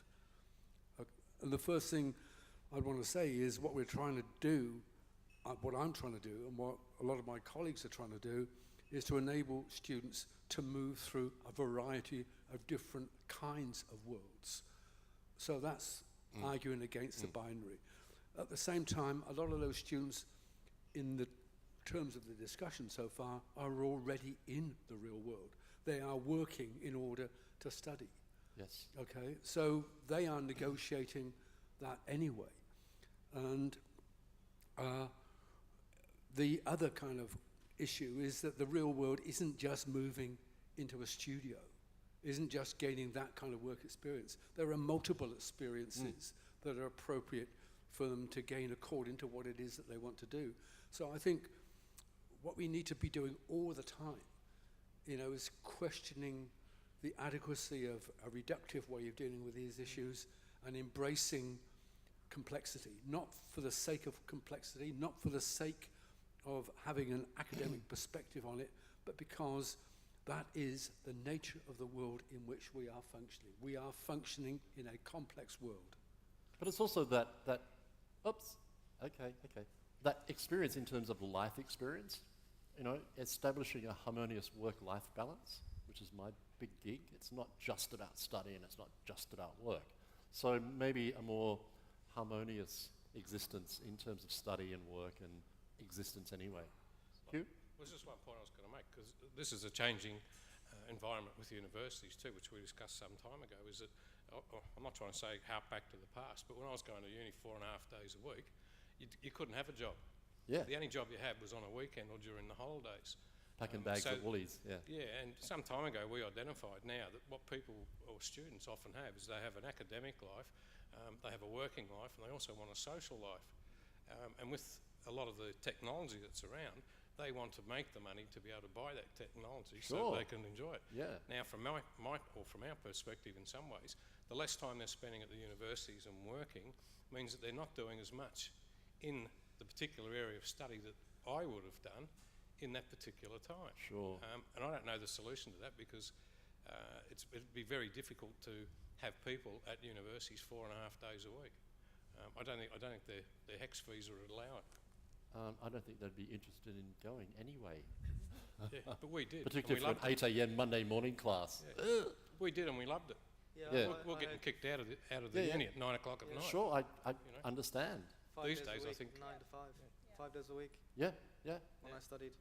You know, what are you doing here at 11 o'clock? Oh, I was busy, you know.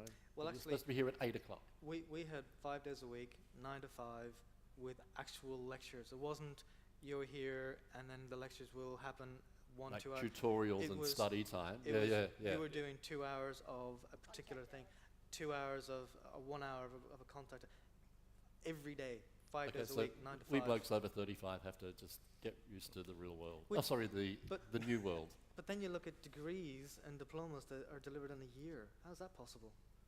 You know, not sure about degrees in a year. Well, no, but you see courses that would normally take 2 or 3 years delivered in a year, and I wonder how that can that be done. So. Well, I think that Kevin has started out being like, it starts as a certificate and moves into a diploma, particularly at private colleges of any kind in Australia that I'm aware of.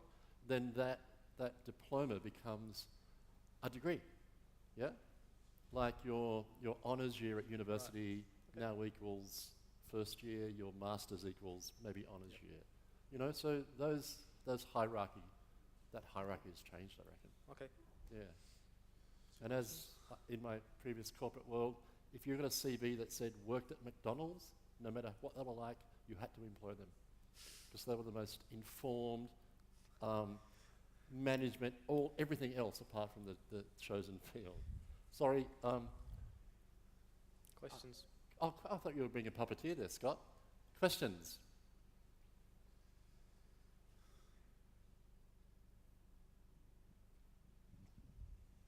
I think, Mark, you just tapped on to the crux of my question. With all the degrees and diplomas available, do you think that education facilities are focused more on the end product of getting a piece of paper to a person?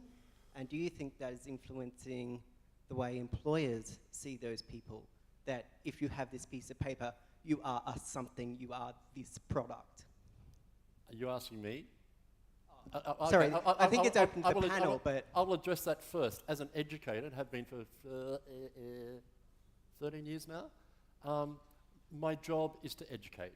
I actually don't really give a rat's ass, or whatever they say in Brisbane, about the outcome.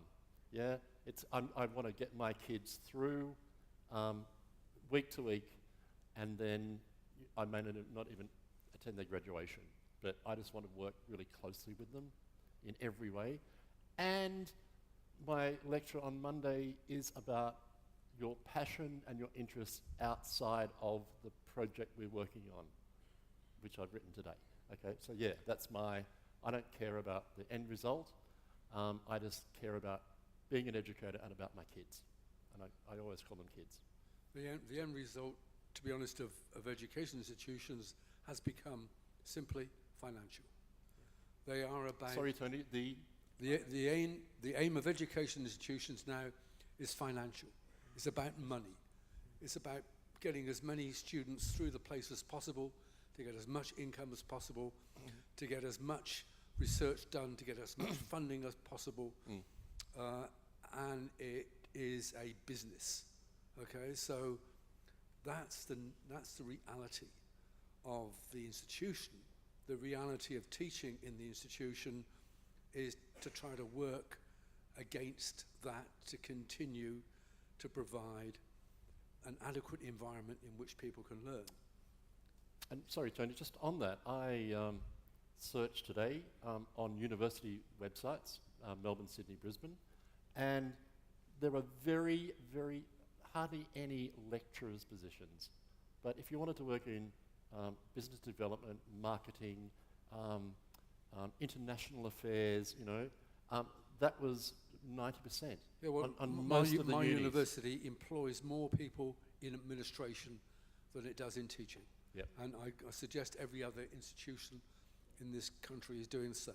Well, RMIT a few years ago just got rid of sessionals, all sessionals, which increased their tenured lecturers' workload by double. So if I'm a frazzled lecturer trying to deal with all of these classes, it's not quality, but it's business and it's financial. Usually Don't the get me started. admin support do not support the lecturers either. No. The administration staff are not No, employed to lecturers are support the increasingly lecturers. having to do more of the administration. The administrators are simply administering the system. They're trying to keep the people who are teaching doing what the institution prescribes they should be doing, which is not necessarily based upon getting the optimum educational outcome. But also, your sessional lecturer rate is quite high, but your contract, and I've seen a sessional contract once or twice, that's not just 1 hour, that's 3 hours.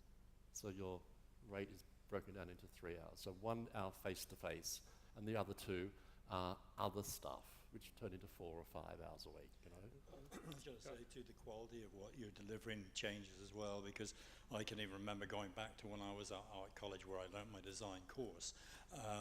The design teachers that we had, or the design lecturers, they'd been there for 10, 15 years. They were nice people. They were great in lots of ways, but their knowledge base was 15, 20 years old.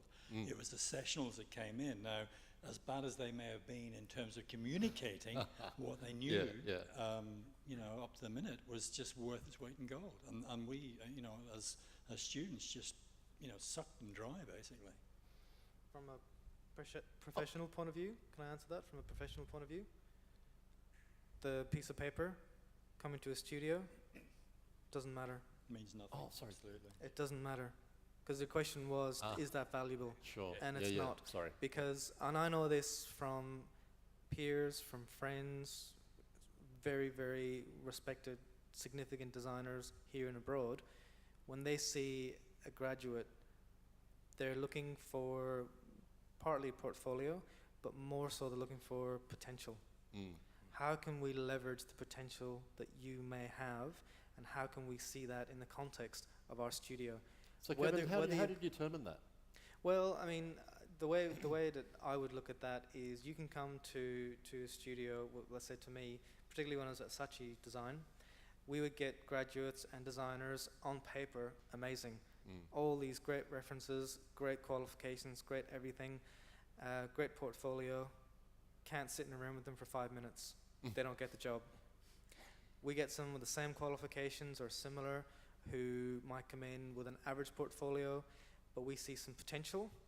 We go, okay, they could be interesting. The first question we would ask after they leave was not, what do you think, are they good? Well, you know, the first question is, do you reckon they're a Saatchi person? So it's a cultural question. Okay. Are they going to fit? Sorry, Hugh's nodding here as you're talking. Yeah. I was just going to say the same thing. That with the way folios are these days, there's very little differentiation between any of the courses that are coming out. So therefore, when you're employing people, the qualification is completely and utterly irrelevant.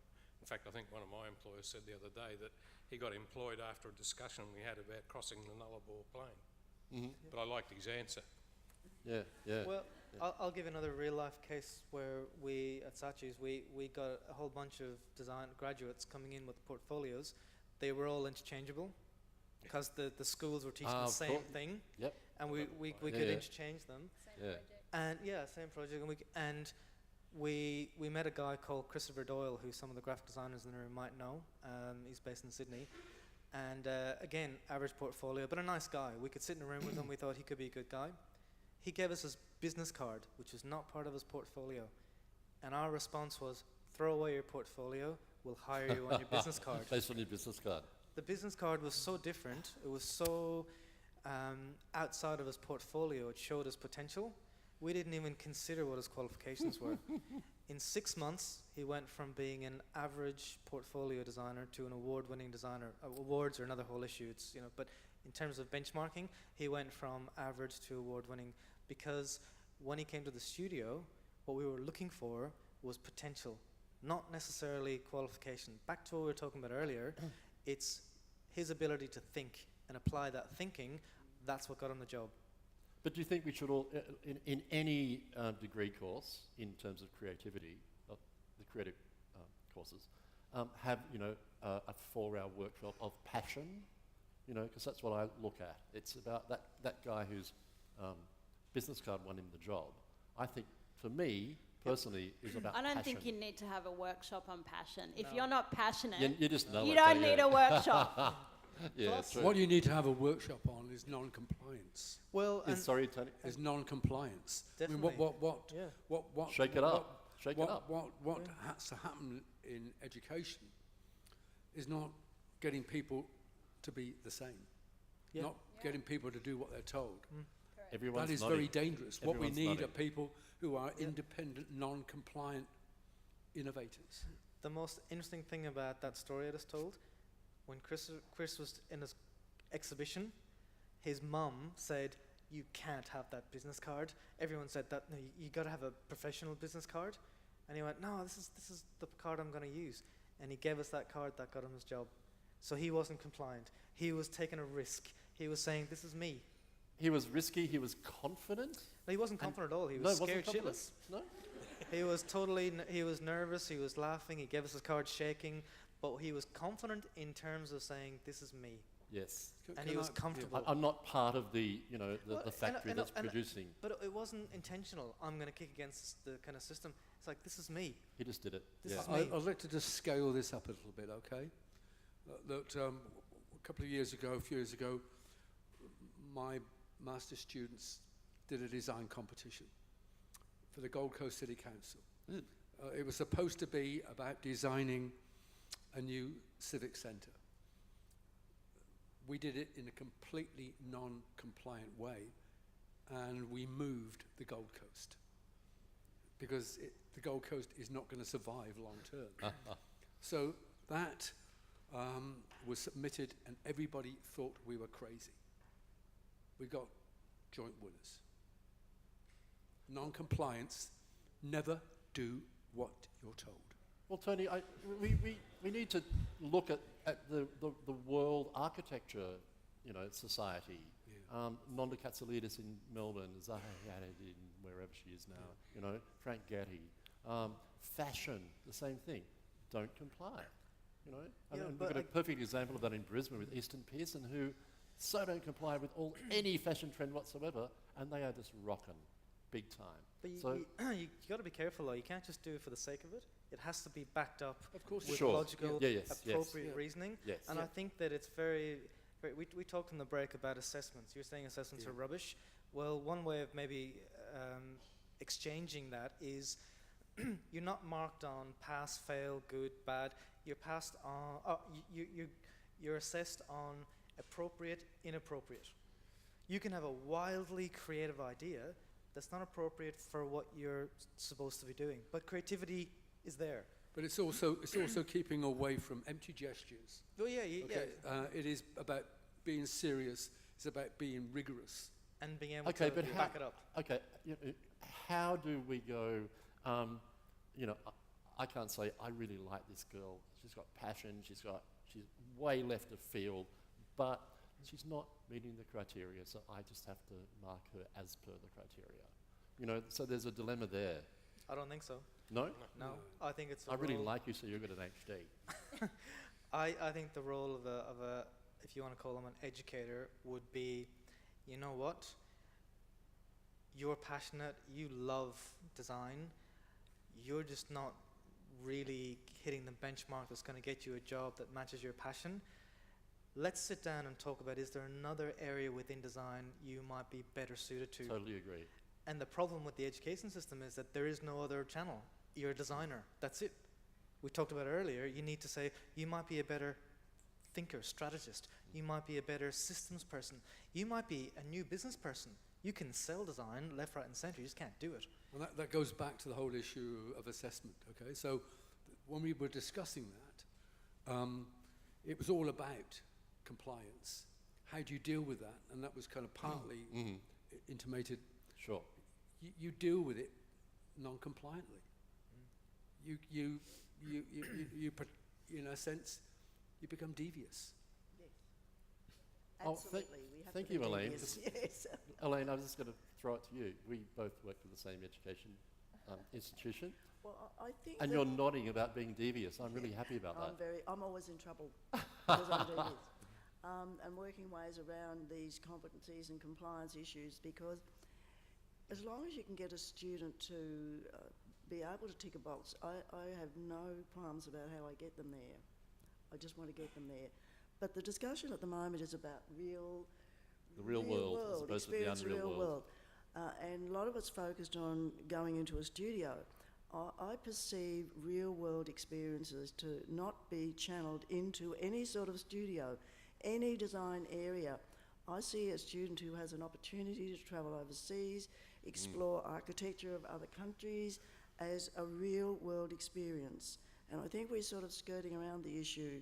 I have a dream that the Australian government will give every student who finishes year 12 months salary to go overseas and learn about the world, see other things, because they're not learning enough here in Australia. We're far too isolated. I talk to my students about bits and pieces that I've seen in my travels, which are not that extensive, and they're a bit blown away, and I'm thinking, well, really it's not much. And when we're talking about architecture, I send my students, we do that horrible thing about the features of classical architecture, which I found so boring when I was studying. I send them off to the Saadiyat Cultural Precinct now on the island over in Abu Dhabi, and they're absolutely blown away. But then they struggle with identifying the elements of architecture that they can see in those buildings. So something's wrong somewhere in what we're doing in trying to educate people. Well, so many people, when they hear you're a lecturer or academic, they go, what will Sharon do after year 12? Which course should she do? And I always say, at least a two-year gap year to visit the world and get other stuff in, and then maybe Sharon wants to go back and be a beautician as opposed to a psychologist or whatever. You know? But I totally understand and agree, Lane. You've got to get out there. I think it's important that school kids get out there, and that we're not just teaching in classrooms. We're not just, the teacher's not telling the students what they need to learn. They need to get out there and learn for themselves and learn what they want to learn. And then when they get to university, it's not such a let's do some real world opportunities. Yes. They already know what the real world's about. Yep.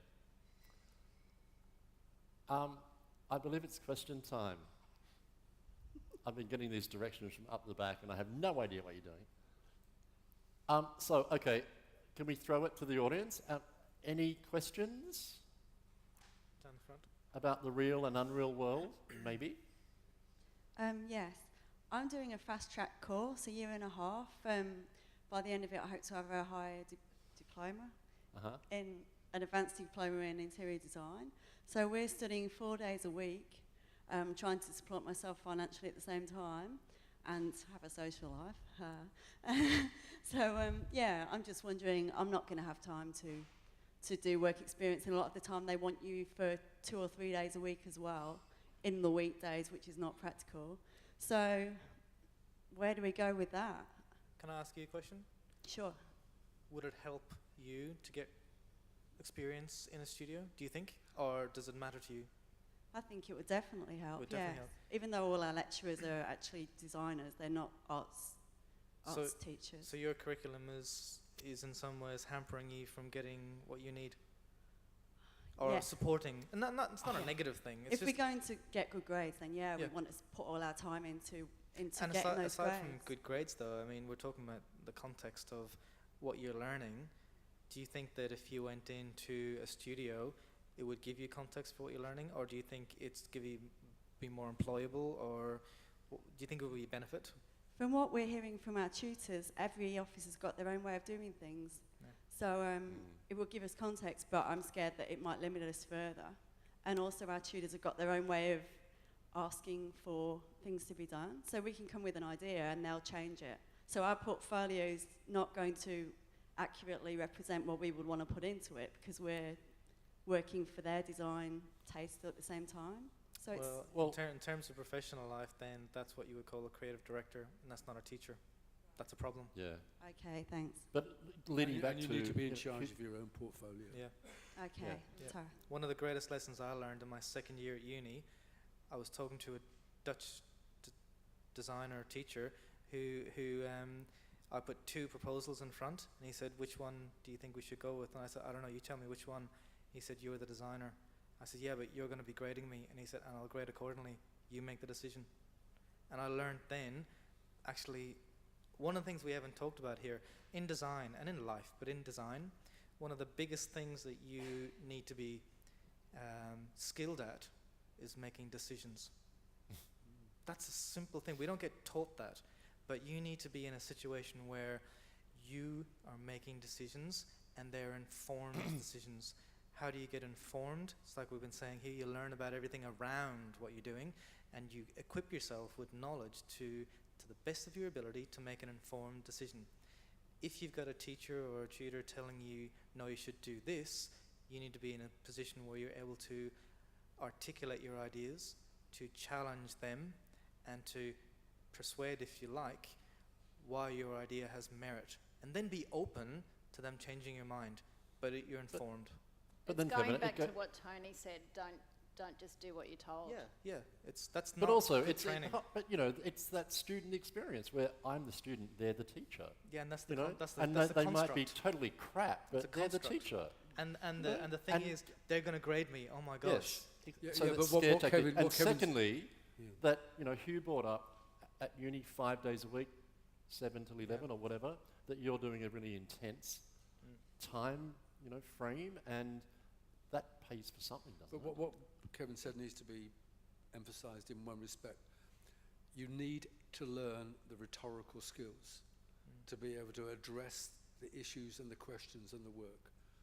And that goes for your relation to the people that are teaching you.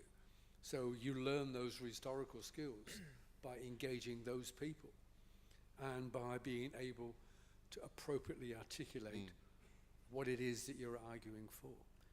There's still a fear factor there, though. Well, there's a very simple rule that I apply, and I've said it to clients. It might be useful to some of you. When you're in a situation where a client is telling you what to do, or a teacher is telling you what to do, and the word you're using is compliance, non-compliance, I make a very clear statement to my client and say, you have just changed our relationship from designer to producer, and you now want me to produce your idea. So why have you hired me?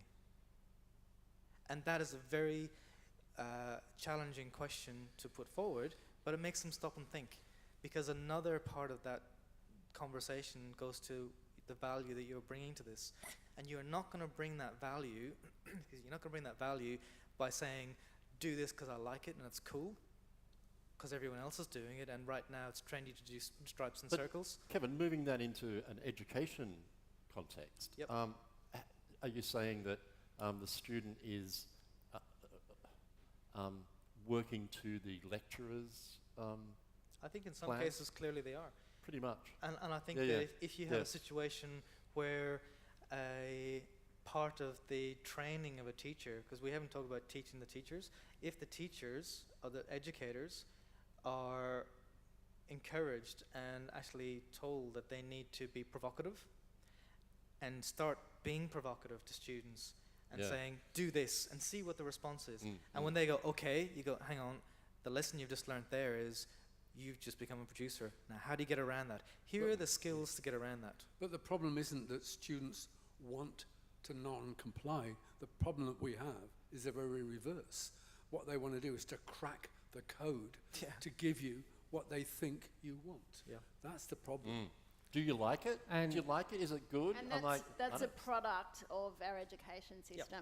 Yes, And I think the confusion for us coming from a student's point of view with what the point you were bringing up is I think there's the communication there where institutions are telling us that we should be out there in the workforce where we're actually being asked to be producers. So at one hand you're getting squished and told that you should be there, and in the other hand you're trying to come from the other point of view. And in both cases you're being compliant. You know, one of the fundamental features of a lot of my students is that they conclude that they're unemployable, but in a very positive sense. Okay, they're unemployable insofar as what they thought they were setting out to do in the first place. They are then put in a position of having to discover what it is that they are able to do. And there's a wonderful byproduct of that. We're here unpacking education, bagging it out a little bit.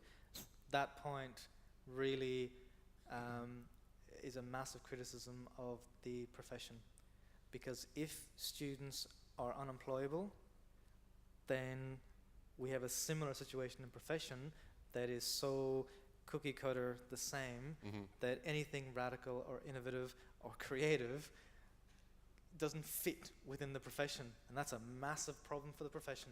And we see a lot of that as well, where we have a similar situation where formulaic, homogeneous education is being mirrored in formulaic, homogeneous profession. And I think one cannot be radically changed without the other. So where I look at education, I see that the institutes and the universities and the schools have a massive opportunity to, one, rethink their business model. And it is a business. Rethink their business model. And number two, they're in a really strong position to start putting pressure on profession to say, this is where the future of our field is moving to. You guys in profession, myself included, need to start to navigate the relationship with clients in order to accommodate what is coming from the universities. It's actually more significant than that. The professions, the design professions, fundamentally fail to take responsibility for what design is and does. We generally speaking, because we're not going to get. There are plenty who don't. There are some exceptions, but basically, we are not going to get to the future unless design is transformed. And there are very few design practices who are actually embracing that, and design thinking is only a partial recognition of that. Yep. Design thinking is not radical. However, there is a radical side to it. The radical side to it is that the business world understands the value of design thinking. Therefore, the business world is primed for more radical thinking. It's not a gulf anymore. It used to be. Now we're getting more MBA students learning about design thinking than we have actually designers. So business world is going, hang on, there is value to design. We can now talk in a way that is innovative, is inventive, is radical, is embracing change. We have processes and methods that allow us to do that. This is going to help our bottom line. Then you've got the people commissioning design who are primed for the graduates who are coming out who are unemployable. It's a transition, but it's going to happen. So I'm thinking, let's go retro here. I'm not talking about fashion and furniture, but education and employment. Like I'm just thinking of the 60s, where everyone who was creative went to art school, and there were no divisions. And then those art school people became our well-known fashion designers and publishers and graphic designers and stuff like that. So it was all free, and I believe there was lots of dope smoking. But maybe that's what we need to do. Maybe just turn education and the design area on its head. Is that going to happen overnight? It's not going to happen overnight. I don't think so. I'm getting this symbol. Oh, sorry. Another question? Next question, I think. Oh, okay. You sure? And my director up here. So we have a question here? No? Okay. Yeah, we do. We've got a question. There's a hand up over here. You got a question up here? Yep. Yes, we do. Can I have the question over here?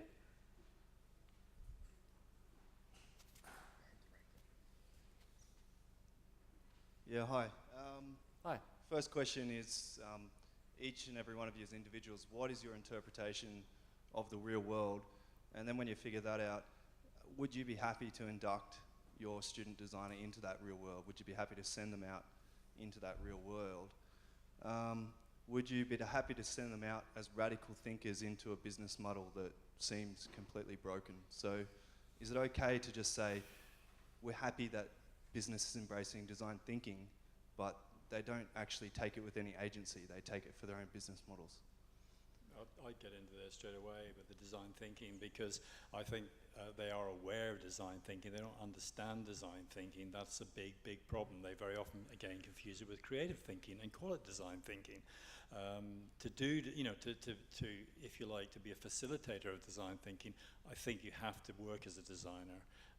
It comes back to where I see drawing as a key part of the argument as well, because drawing is part of that design thinking. Design thinking sort of is made up of judgmental thinking, and analytical thinking, creative thinking, routine thinking, all these complex elements. But central to that for designers is the drawing process, that conversation with yourself, where it doesn't matter the quality of your drawings, the fact that you understand them. There might be a point where you start to project them to other people, to the client, to help them understand, but the reality is you're doing that for yourself to develop your own thought process, and it's an important element. And a lot of people in the industry just don't understand that. They hijack it, they use it for their own uses, but they don't really understand it, and that to me is probably the big issue with what sort of Kevin's talking about. That they're aware of it, and they can do sort of certain things, but they're not using it properly, and they're just abusing it really. They use it in the same way as they say we're a branding agency, or now we're a design thinking agency. And you have the same problem with marketing, where I've been banging on for years about marketing. Sort of talks about sort of being brand developers, and they don't develop brands. Designers develop branding and the whole sort of process behind it. Don't. They make people. Businesses do. Well, no, they don't. They make people more aware. Good designers should develop branding, basically. We can only help. If you take the biggest brands in the world, let's say Apple, the strategy doesn't really do that, the logo doesn't do that, the positioning doesn't really do it. It's what they do, and that can't happen with that comes back to the product, though. and The that product, comes the in- product is sorry, Kevin, to interrupt. The product in Apple is very cleverly designed. This is where you sort of got product behavior and these sort of elements in terms of three-dimensional branding, where that is the key to what marketing and other people are using. I mean, you know, if you're going to talk about Apple, they're very clever about what they do. Yep. There's there's a whole sort of system where they've integrated sort of the iPod, the iPad, iTunes, iCloud, you name it, goes on. It's genius, absolutely, and it's the way designers should be working, but not maybe in quite such a commercial But if sense. we go back to the question, the implication is, in relation to design thinking, that predominantly it's about the status quo. It's about finding new ways to actually sustain the status quo. But the status quo is unsustainable. Yeah. What we need is a business model that is able to take us to the future rather than to destroy the future. So that means that designers have got to be participants in the conceptualization, the development, and the communication of a new economic paradigm. Okay? So I just see that as being like the design industry of all kinds is shaking itself up really well, horribly. and that takes us and back. education's doing this, and then they come together, Well, and that's the perfect collision for the future. What the place of education, and that goes back to what I said at the beginning, isn't to provide kind of cannon fodder for the design industry any longer. It's about, in a sense, creating a different mode of design, a different understanding of design, a different role for the designer, all of which expands their knowledge, their capability, their function, and makes designers important members of society rather than serving often parasitic relations to the economy. Guys, I'm led to believe we have to go on to the third question. I'm sorry to interrupt, but the third question we have is: design skills are more important than business skills. Design skills are more important than business skills. I would suggest that they are. Oh, sorry. Yes, the audience. Are design skills more important than business skills? I forget the audience. I'm sorry. Nobody wants to answer the question. So was it Yeah, I'd sort of go. More important? What? Yes, design skills are more important than business skills. Thank you, Hannah. In between? Oh, you're in between. Hold on. Okay, panel. Then in I'll between. jump in Oh, again. yes. Yes. Oh, sorry. Such an equal panel here. I'm gonna go abstain. So, Elaine, why would design skills be more important than business skills? Well, we're talking about design I think we've referred to this before, earlier on, but anyway, we'll expand. and design education. That should be our focus. We can outsource the business skills we need to market our design skills. I might mix everything kind of that we've been talking about now. From my point of view and my understanding of where design thinking and facilitating these kind of change, I think the evidence seems to come back to more academic literature and to place the emphasis on institutions being the leaders in facilitating these changes. And from the reading that I've done, I think globally, from my understanding, is that we'll see a joint venture between design and business. So in order to facilitate this overall change, we need backing economically, and through doing that, I see that happening at the tertiary level between business and design in itself. The issue is knowledge, not skills. Yeah. What we need to ask is the significance of design knowledge. Yep. Design skills are subordinate. Design knowledge is paramount. Kevin? I think it's something I hear all the time from designers, business doesn't understand us, clients don't understand us. It's arrogant, because we're constantly saying business must understand us. We need to understand business. Now, that's not a case you need to have an MBA, but you need to understand business, primarily because what we do generally is in the economy, is working with businesses or organizations, institutes, or it's cultural. That is also going to have a business aspect to it. So it helps our language to understand when it comes to the knowledge point. The more knowledge we have about the business world, the better equipped we are as designers to speak the same language and stop looking like petulant children who go, my parents don't get me. And that's the problem. Phil? Yeah, to me, they're two different things anyway. It's like, you know, who's better, the Rolling Stones or the Beatles? Sorry, I'm showing my age again. You know, they're both good in different ways.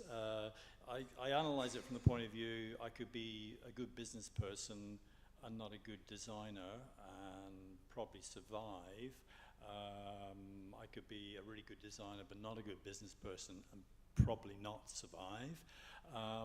But equally, I think the potential for design is, you know, is if to be powerful is phenomenal. I think that's the difference. I think business will always be business. I sort of understand what Kevin's saying, and to a degree I agree with him. But I think designers have to sort of step up. I think we have to. It's not a case of saying they don't understand me. We have to, or, you know, we have to start showing a lead sort of thing and change the whole dynamics, which in a sense then changes what Tony's talking about, the business model. But, you know, that's a big ask. So I'm thinking we need to get our left side of the brain and our right side of the brain working together. We just need to get our brain working. Do we of the right side of the brain leave the left side of the brain to other people? Natalie? Well, I said yes to design being more important because we're moving from what was an industrialised economy to a digital economy, now to a knowledge economy. And, you know, our current government talks about the mining economy, the construction economy, the agriculture economy. None of that will be sustainable without knowledge. Oh, well, they're the 5 pillars I heard about. 4 pillars. 4 pillars, okay. Hopefully knowledge is the 5th, but hasn't been really acknowledged to this date. But if Australian businesses are going to survive in a creative economy, we can't just be business people. We need to have design skills. We need that creativity, innovation, arming us to compete in a global economy.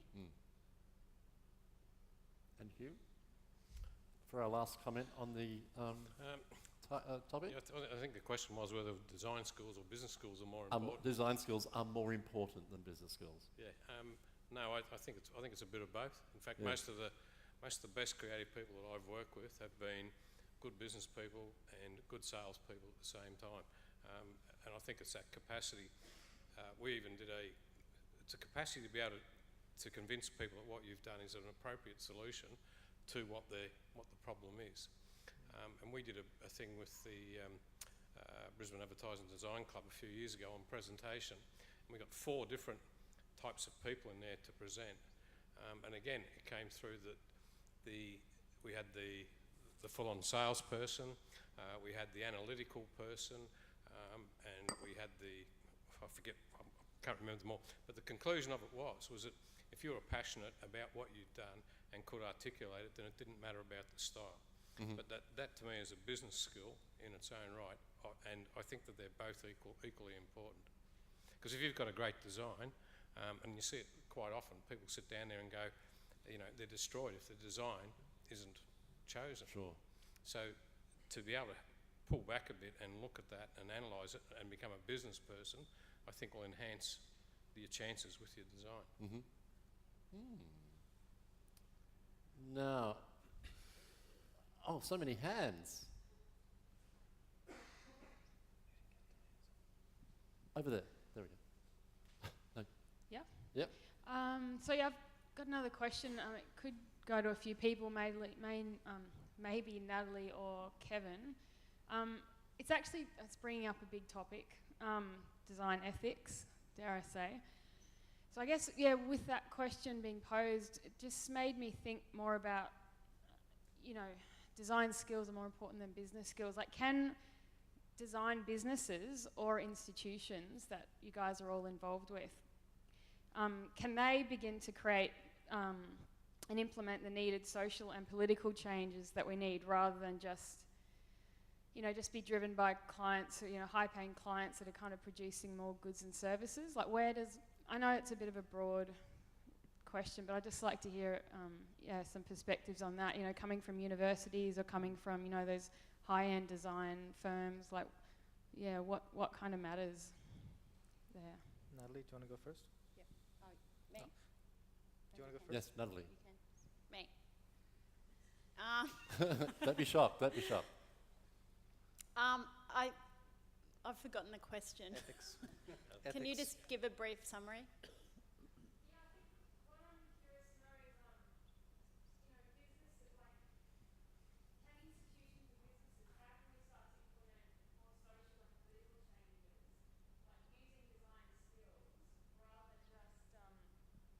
Yeah, then I guess rather than just feeding into, you know, the capitalist economy of supply and demand of products and goods and services, like where do we kind of stop and go, this is what we want to create, and not, because business isn't going to ask for that, we have to kind of create that?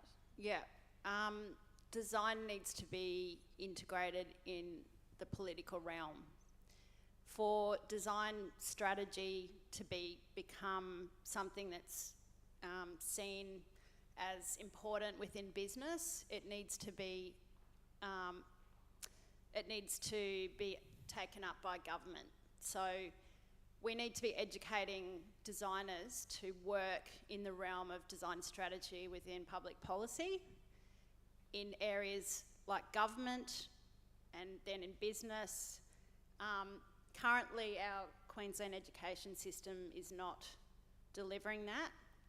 However, I guess from Tony's perspective, educating designers to be more theorists and strategists is starting to, I guess, put design in that realm. But currently, within the education system, we're not educating people to be employed within government as design strategists. So I think there's an avenue there that needs to be investigated, because currently we are just training people to work in design firms, and that's it. While overseas, you know, there's transdisciplinary courses in business schools, in science areas, where people are starting to think more holistically about issues through a design perspective. So I think we need to start thinking about not just design as a avenue to, you know, train more people to be design disciplines. That needs to happen as well, but we also need to be starting to train people to think more high-end through design. Quickly, actually, just sorry, go ahead. Caroline. No, go ahead, please. I do apologise. Does that answer the Because really, what you're talking about is what I'm trying to do with Zero Plus. It's the whole thinking behind it. Because I work in, or have worked in retail for a long, long time across the disciplines of interior product and graphic design. Now, in understanding that, I'm trying to change, if you like, the way products are designed in environments and designed in the future, in a retail sense. In the sense that we address, if you like, the socially responsible consumer of the future. That way, and use the design skills that we've got to sort of change that sort of whole thinking, that when you bring on board these new products, new environments, the socially responsible consumer will then put pressure back onto the manufacturers, because they won't be buying, you know, unsustainable products. Environments are made up of products as well. So it's a long haul. It's not something that's going to happen overnight, and I'm starting in a very, very small way, but it's trying to do it that way. I think Tony will probably disagree with me about my process and doesn't believe it's possible. I believe it is, but, you know, time will tell, basically. There is you're talking about ethics and social responsibility and probably environmental responsibility. There's a very easy way to do this. It goes back to the point about understanding the language of business. There's no point being ethical and then pushing it on somebody. You got to make it a business proposition. You got to make it an engaging opportunity for them. And a really good example is an architect called William McDonough and a chemist called Michael Brungart, who wrote a book called Cradle to Cradle. And they went to a Ford Motor Corporation factory and said, we have a proposal for you to completely change your factory. You build cars, that's environmentally a problem already, but how can we help you reduce your impact on the environment and at the same time increase your productivity and your bottom line? And they proposed something to him. The response was, you were the first group to come to me, tell me in my language a way that I can do what I innately am interested in but haven't found a way to do it without making me feel guilty. We get a whole queue of people that are what we associate as tree huggers, pointing fingers, taking the high ground, and saying, you're the devil, come over here, we're more ethical than you. It's a judgment call.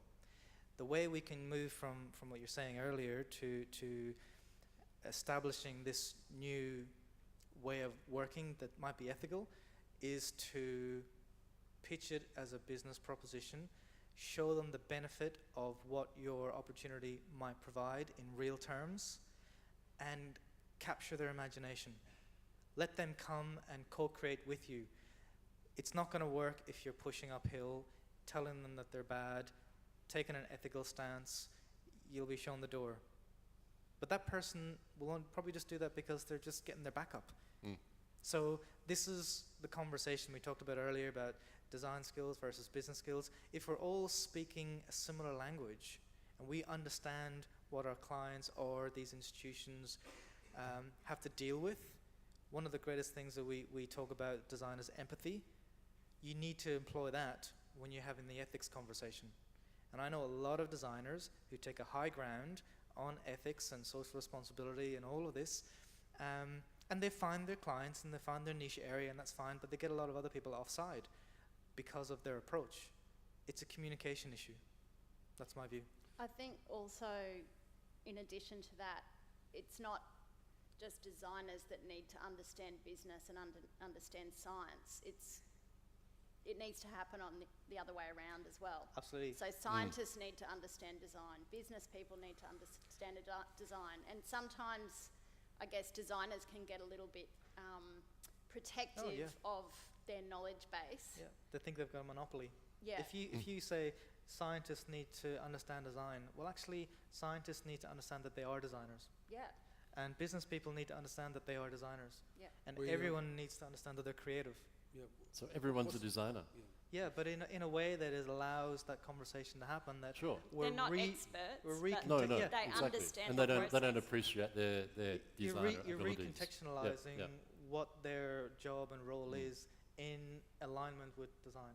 Well, what's interesting about this discussion is that we've been here for 2.5 hours talking, and we've actually reached the point that we, in an ideal way, should have begun with. In other words, we've reached the point where the conversation can actually begin. We're actually getting to really substantial issues. Well, Tony, that's what dialogue is about. Let's get it started, and we only have an hour and a half. Well, I believe we only had an hour and a half, but let me just now finish. we're jumping off. Yeah, let me just finish because I'm just coming to the point. The point is in relation to ethics. Ethics is a consequence of what you do rather than a continuation of Enlightenment idealism. Ethics is crucial to design. Designers do not get educated in relation to ethical practices. That's the point. The second point is in relation to the kind of issues of educated consumers. We are in a bubble in Australia. We have to look at the impact of behaviours of people around the world. There is no way that we're going to raise the consciousness of consumers around the world. And I don't like the word consumers, okay, but let's play with it for a moment. What we have to be able to do connects back to ethics, insofar as we need to bring things into existence by design that do not destroy the things upon which we depend. You know, one of the fundamental principles of the moment that you need to walk away. If you're going to walk away, as far as what I've been saying tonight, this is the one thing I want you to remember. We are in a situation where we have to understand the dialectic of sustainment. And the dialectic of sustainment is the indivisible relation between creation and destruction. We've talked a lot about creativity. Designers are obsessed with creativity. What they don't engage is destruction. We cannot bring anything into existence without destroying something. And ethics is the line between creation and destruction. And the inadequacy of design education is that people do not learn that absolutely fundamental fact. But that is a bubble in itself. Okay, guys, we're going to conclude now. I'd like to, rather than conclude, Jonathan, I'd like to throw it at you as the student on the panel. Yep. To tell us what you got from tonight. Wow. Did your head explode like mine? Just a little bit, as a student and as a tutor as well. Oh, of course. Yeah. Particularly in terms of the research area, so I'm kind of quite interested in design thinking and thinking about the future of the potential of where it's going to go. So I think there is quite a consensus from the panel here that we do see, we can at least agree to disagree that there's going to be a new field, a new area of focus that design's going to lead to, but we're also going to need to really focus and think about what it is in the traditional discourses of design as well. Yeah. Great. Thanks, Jonathan. Thanks. That's the conclusion. And I believe we're thanking Jonathan, Tony, Kevin, Philip, Natalie, Hugh, and Elaine. Can you put your hands together for them, guys? And Jonathan's going to give us a 20-page written report tomorrow on the outcomes of this discussion that we can give to DIA. We're going to assess it with Tony's new assessment framework. That sounds good. Yeah, and we can all work on this together. Let's all get together tomorrow and work on it. Great idea. Wow. Is your microphone on?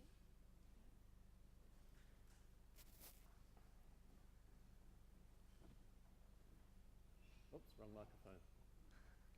Okay, thank you very much to our magnificent moderator, Mark McDean, for giving up his time tonight and leading us through this interesting conversation. It's not lying. Thank you to our panellists, Natalie Wright, Kevin Finn, Tony Fry, Jonathan Moran, Elaine Roberts, Hugh Edwards and Philip Whiting for giving up their time to be here tonight and starting this conversation. I encourage you all to keep the discussion going on Twitter, #DialoguesLive. Dialogues 2013 would not have been possible without our sponsors, whom we would like to thank very much for their generosity and support. So our forum sponsors, Verdilux, Staron and Plush Interior and Furniture Design, who have their displays here tonight. Go and have a chat to them on your way out, grab a business card. Gunnison, Cafe Culture, Caribou Lighting and Ace Stone and Tile. Our in-kind sponsors, UCI for their Lucky Door Prize, KW Doggett, Harley Venables, Worth Photography and More Print. I'd also like to thank everyone who has helped out with the organisation of Dialogues. Laura Stevens, thank you very much. Scott Bagnall, Peter Florenzos, Kim and Beck and Phil up on the camera up the back, all the DIA Queensland branch councillors. Last but not least, thank you everyone for coming tonight, showing your support and your interest in this hot topic. I'd like to invite you all to attend the final Dialogues event in 3 weeks on the 28th of August, where we will be discussing the topic of authentic design and intellectual property. So it's going to be another controversial evening. now I'll hand over to the DA Queensland Co-President, Peter Florentzos, for a quick update on what's coming up in the next couple of months. Thank you. Hello everybody. The DIA Queensland branch has a vision and a belief that design does have the potential to change the world and we can all be better for it. It's really up to us to communicate our unique vision to others and to take considerable thought processes and deliver world-changing design and contribute to the meaningful community that we all share. Design is a vehicle for business growth, and the economic business sectors that were talked about at Dialogues tonight in terms of agriculture, tourism, construction, and manufacturing are all identified in the Queensland Government's 4 Pillars strategy on economic growth.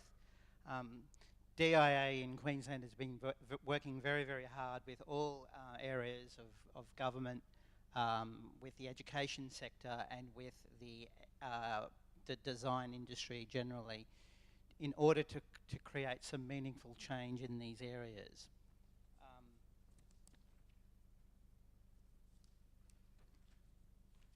DIA does champion the importance of design in building the commercial and cultural wealth in Australia. And through our strength in collaboration with members and key industry, education and government representatives, we have a strong passion for the value of design and its social, cultural, moral and commercial impact on society. The DIA is the voice of professional design in Australia, and it represents over 20 design disciplines and has been advocating design for more than 50 years. So when we say voice, we actually mean voice. The voice of professional design means that we are all about bettering the design sector. And there are no better forums such as Dialogues to express that voice. We often talk about the voice as being unheard or being not expressed loud enough. And the purpose of Dialogues is to bring that opportunity to bring that voice forward and have it heard, internally and externally. We are hoping to build Dialogues into a much bigger and broader program where we are involving more and more key industry and government stakeholders in the future. We are looking at expanding Dialogues to reach more broader cross-discipline areas in terms of architecture, landscape architecture, and other areas in design. And we welcome people to contribute to the expression, to the growth of Dialogues. And I'm hoping that there are a lot of vocal people in the audience here tonight who would help maybe even be on the panel next year. So if you are interested and vocal and you have a really, really good topic, please come and see us. We're really, really hoping to build Dialogues into a real big community forum. Just basically, we do need to recognise that everyone is part of our industry, and whether you are a DIA member or not, DIA is critical to the advancement of design in Australia. So if you're not a member, then please join. It's really, really easy. There's some cards that look like this. Really, really simple process. You can grab one, fill it in briefly, and the DIA National Office will be in contact with you about joining. So if you're not a member, it's really, really important to try and join. It's the membership that drives the ability to run these types of functions. Without membership, we can't continue to do the great work that we already do. So we do need to thank everyone again. I know that Linda and Laura have thanked the panel, but I just want to reiterate, thank you very, very much to all the panel speakers, to our wonderful moderator, to the Dialogues team, to the DIA Queensland committee, obviously to Linda and Laura. Linda, you couldn't actually thank yourself, so I'm thanking you on behalf of everyone. Just want to quickly wrap up with some upcoming events. The biggest event that we've got coming is the DIA AGM, which is actually next Monday. What's next Monday? The 19th.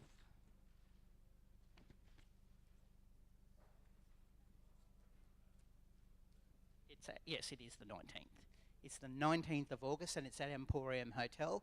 So if you are interested in joining council, this is the ideal opportunity for you to come on board and be part of DIA. It's a really, really energising committee that we have, and I'd love to expand that into broader context.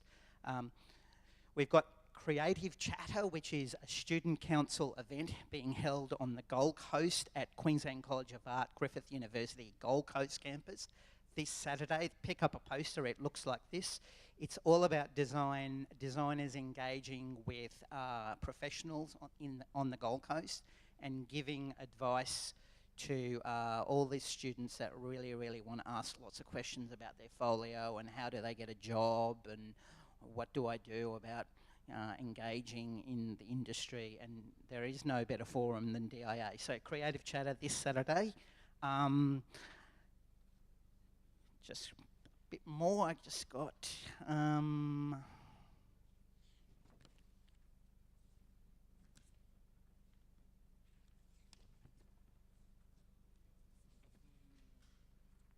Obviously, we've mentioned our next third dialogues. Linda and Laura have already talked about that on the 28th of August.